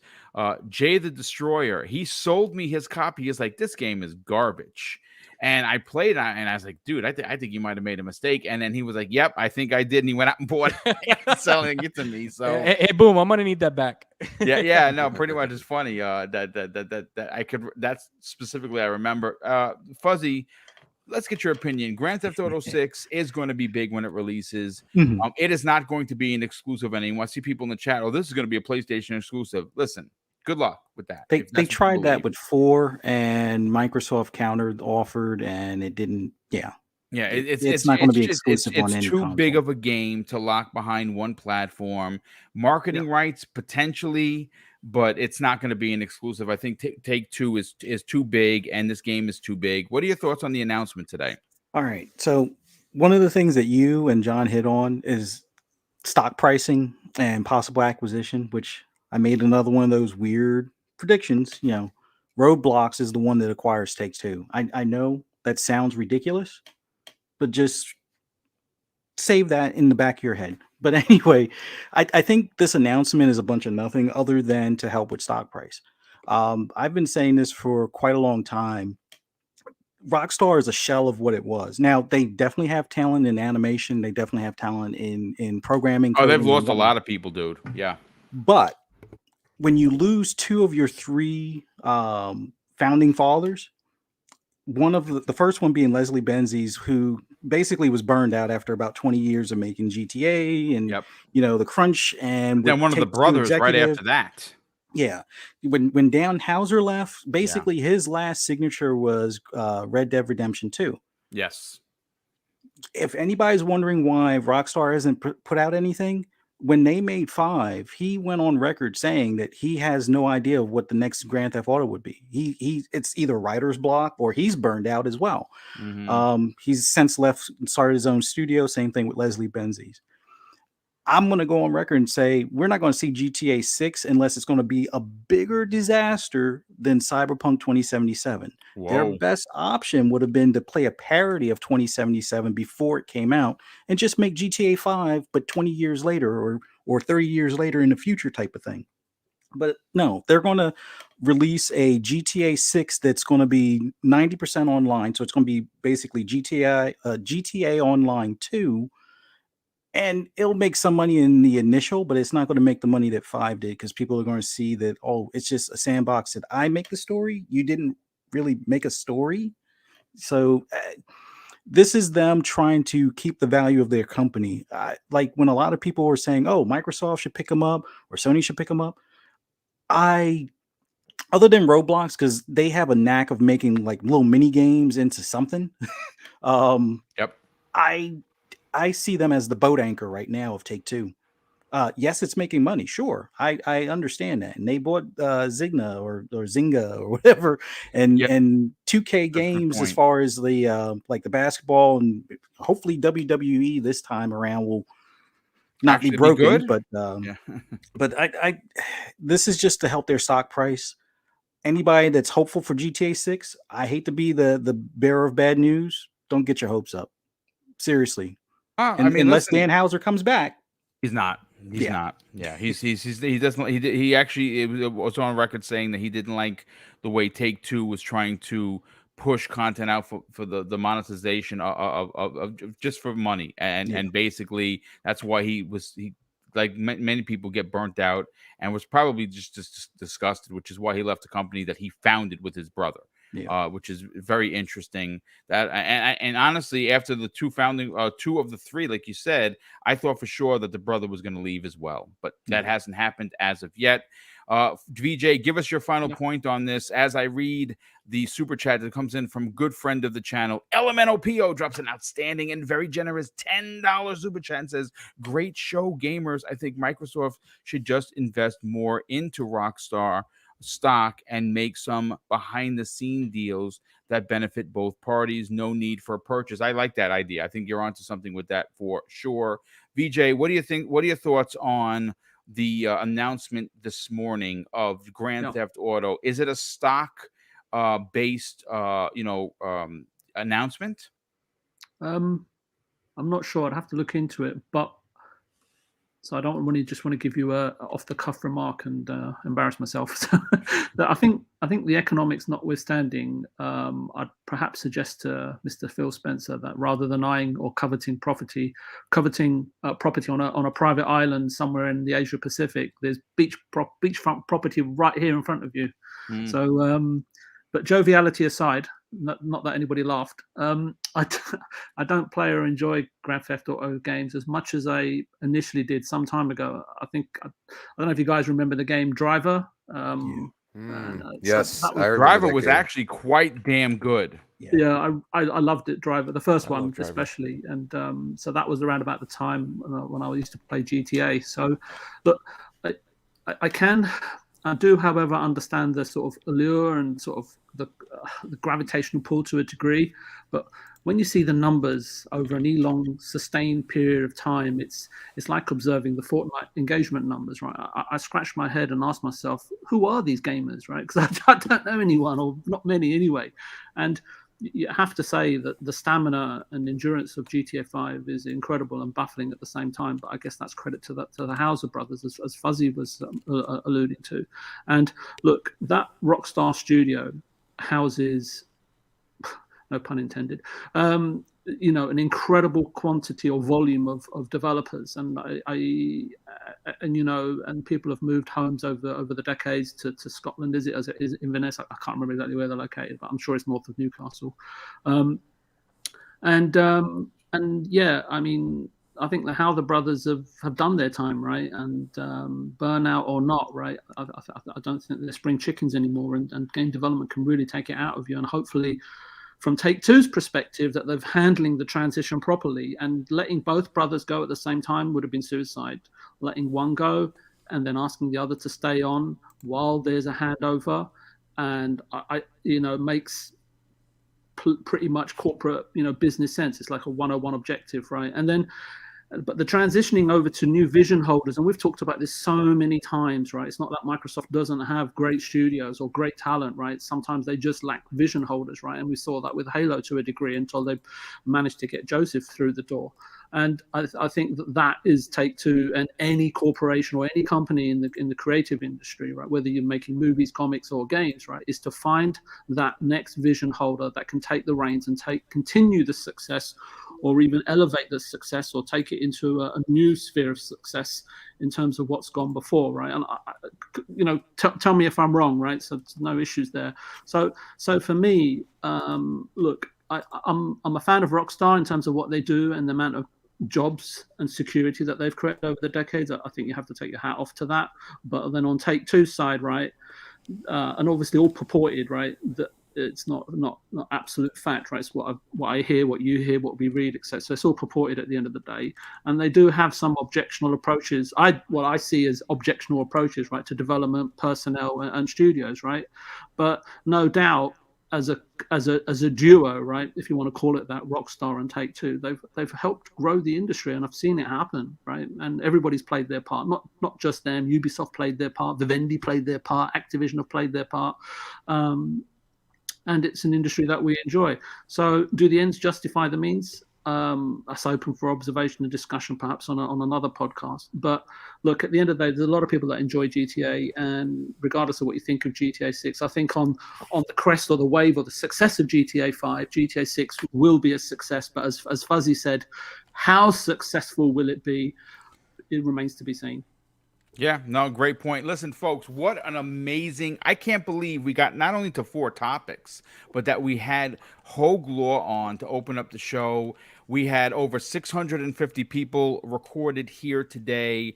I'd like to believe that we do have some new listeners. If you are new, please consider hitting the subscribe button, of course, before you get out of here. And we still have almost 600 people here as we do the outros. Hit the like button. Trust me when I tell you, it does help this channel move into new territories with that algorithm. But let's get to the outros, and we'll start first with our very special guest. Obviously, Hoeg, you know that he was here. Yeah, all of his information for Twitter and, of course, his YouTube channel are in the show notes if you're coming to the show late and you want to get and check out and subscribe to him. John Wolf, brother, please, by all means, talk about your incredible YouTube channel that you just launched a couple of weeks ago. What you got going on with that, and where can people reach out to you on social media? Yeah, thank you, Boom, for letting me come on here and talk games with everybody on the panel. You've all been great. Check out my channel, John Wolf. I'm looking to reach out to different content creators and kind of interview them one-on-one. You'll pencil me in after the show, brother. We'll figure out a date. Awesome, Boom. Yeah, so if you're interested, hit me up. I'd like to get to know all of you, get to know about your gaming background, and we can cover recent topics and stuff like that. Xbox, PlayStation, John Wolf on there as well. I would give you my Switch code, but I honestly don't know it. So, and it's too long to remember. But yeah, Boom, thank you for letting me come on here and share my thoughts, man. You are definitely a trailblazer in the YouTube scene, and all of you guys on the panel, great thoughts and great insight. I appreciate it. Everybody enjoy your weekend. Thank you, brother, and it's great to have you. And yes, I'll talk to you in DMs, and we'll figure out when I can get onto your your interview show, because that's very interesting to me. I think I've done 3 interviews so far this year, as a matter of fact. But thank you for being here, John. Crispy Bomb, let's get you on out of here, brother. Tell everyone where they can reach out to you on social media and what other shows you happen to be on. Always a pleasure, and thanks for the kind words, John Wolf, man. Appreciate it. At Crispy Bomb on Twitter, Crispy Bomb 28, Xbox Live. As far as I know, unless Bit, because he's a busy man, I will be on the RGT podcast tonight, 5 p.m. And we got Retro Renegade, 7 p.m. Tuesday nights. The next podcast, 8 p.m. prime time on Thursday. And, of course, back here on Breakfast of Boom, Friday, 10 a.m. Thank you, brother. Definitely have a great weekend, and we will see you next week for sure. Dreadpool, brother, besides telling us and making me hungry early in the morning because my stomach is growling, so I'm going to have to go for the oatmeal because, when you get to a certain age, you can't be eating the way you used to eat as a kid. Tell everyone about Breaking Bread with Dread, make other people hungry, and where could people reach out to you on social media? Yes, as always, first of all, thank everybody in the chat for showing up. interacting for the most part very, very peacefully, I guess you would say, right? Big opinions, and everyone was good with each other. Exactly. Right. It wasn't too bad. We did have to block some idiots and every sites. now and again. Yeah, but that happens. Probably wasn't me. so bad. No. You're the smart one. We don't block you. No. We don't block you, VJ. You're good. So thank you, John. If hit me up too if you want. That's I'm willing to help everybody. Thank you. Put it out there before. Anybody have any questions, I'll help out however I can. So Breaking Bread with Dread, just find that on Spotify, Anchor, Apple Podcasts, Google Podcasts. You look it up. I found out some other podcast sites that have had me. I had to go ahead and claim my my site for whatever reason. I'm like, how did this even happen? I didn't even know it was there. So it's growing. So appreciate you guys for checking it out. Every Wednesday night, Gaming Beyond the Box, we have a couple interviews coming up this month. Let's see, the 12th we have an interview coming up, and then the 26th, if I recall. So that'll be the creator feature with Husk, and then we got some other, some little stuff popping out there. We had some reviews, all this and that. So yeah, definitely check out that section. And then at the same time, you're here every Friday. Boom's got shows throughout the week. Definitely check it out. Check out his little snippets, But yet again, this is where you'll find me Friday mornings talking about some sort of food. Sometimes it's breakfast. Sometimes it's my dinner. I love it. That's so great. You never know. I've already, this is my midnight right now. So you know how that goes. But yes, every Friday morning, 10 a.m. until whenever. So my smart ass will be here. Yes, and we love to have you, brother. Thank you so much for that. Fuzzy Belvedere, by all means, sell your brand. Tell them about your YouTube channel. That is growing and usually dedicated to racing, because that's what you're good at. And also, where could people reach out to you on social media, and where else people could listen to the subtle voice of Fuzzy Belvedere? Greatly appreciated, Boom. Want to thank John for being on today, and always great being on here with the panel with you, Crispy, Dread, and VJ, and definitely you, Mr. BoomStick. Thank you so much for having me. Thank you to everybody in the chat. Thank you for the awesome conversation and interaction and everything. For those that want to see me on social media, you can always follow me at Fuzzy_Belvedere on Twitter. You can also do a search for Fuzzy Belvedere or Fuzzy_Belvedere on YouTube. You can find me on FSP at 6 p.m. Eastern Time on Saturdays with Mav and Just Gaming Key on the Fun Speculation podcast. And then later that evening at 8 p.m. Eastern, you can find me on the Shop podcast with PTK Blam, Pong Soul, and Centurion 1307. And on Mondays on Tidbits with Mav on Fun Speculations channel. That's usually around 6 p.m. Eastern Standard Time. And then always find me here again on Breakfast with Boom at 10 a.m. Eastern Time with Mr. BoomStick, Crispy, Dread, VJ, sometimes Big Cloud Gaming, and Mr. Bad Pit. So it's awesome being here. Thank you so much for everyone that came out.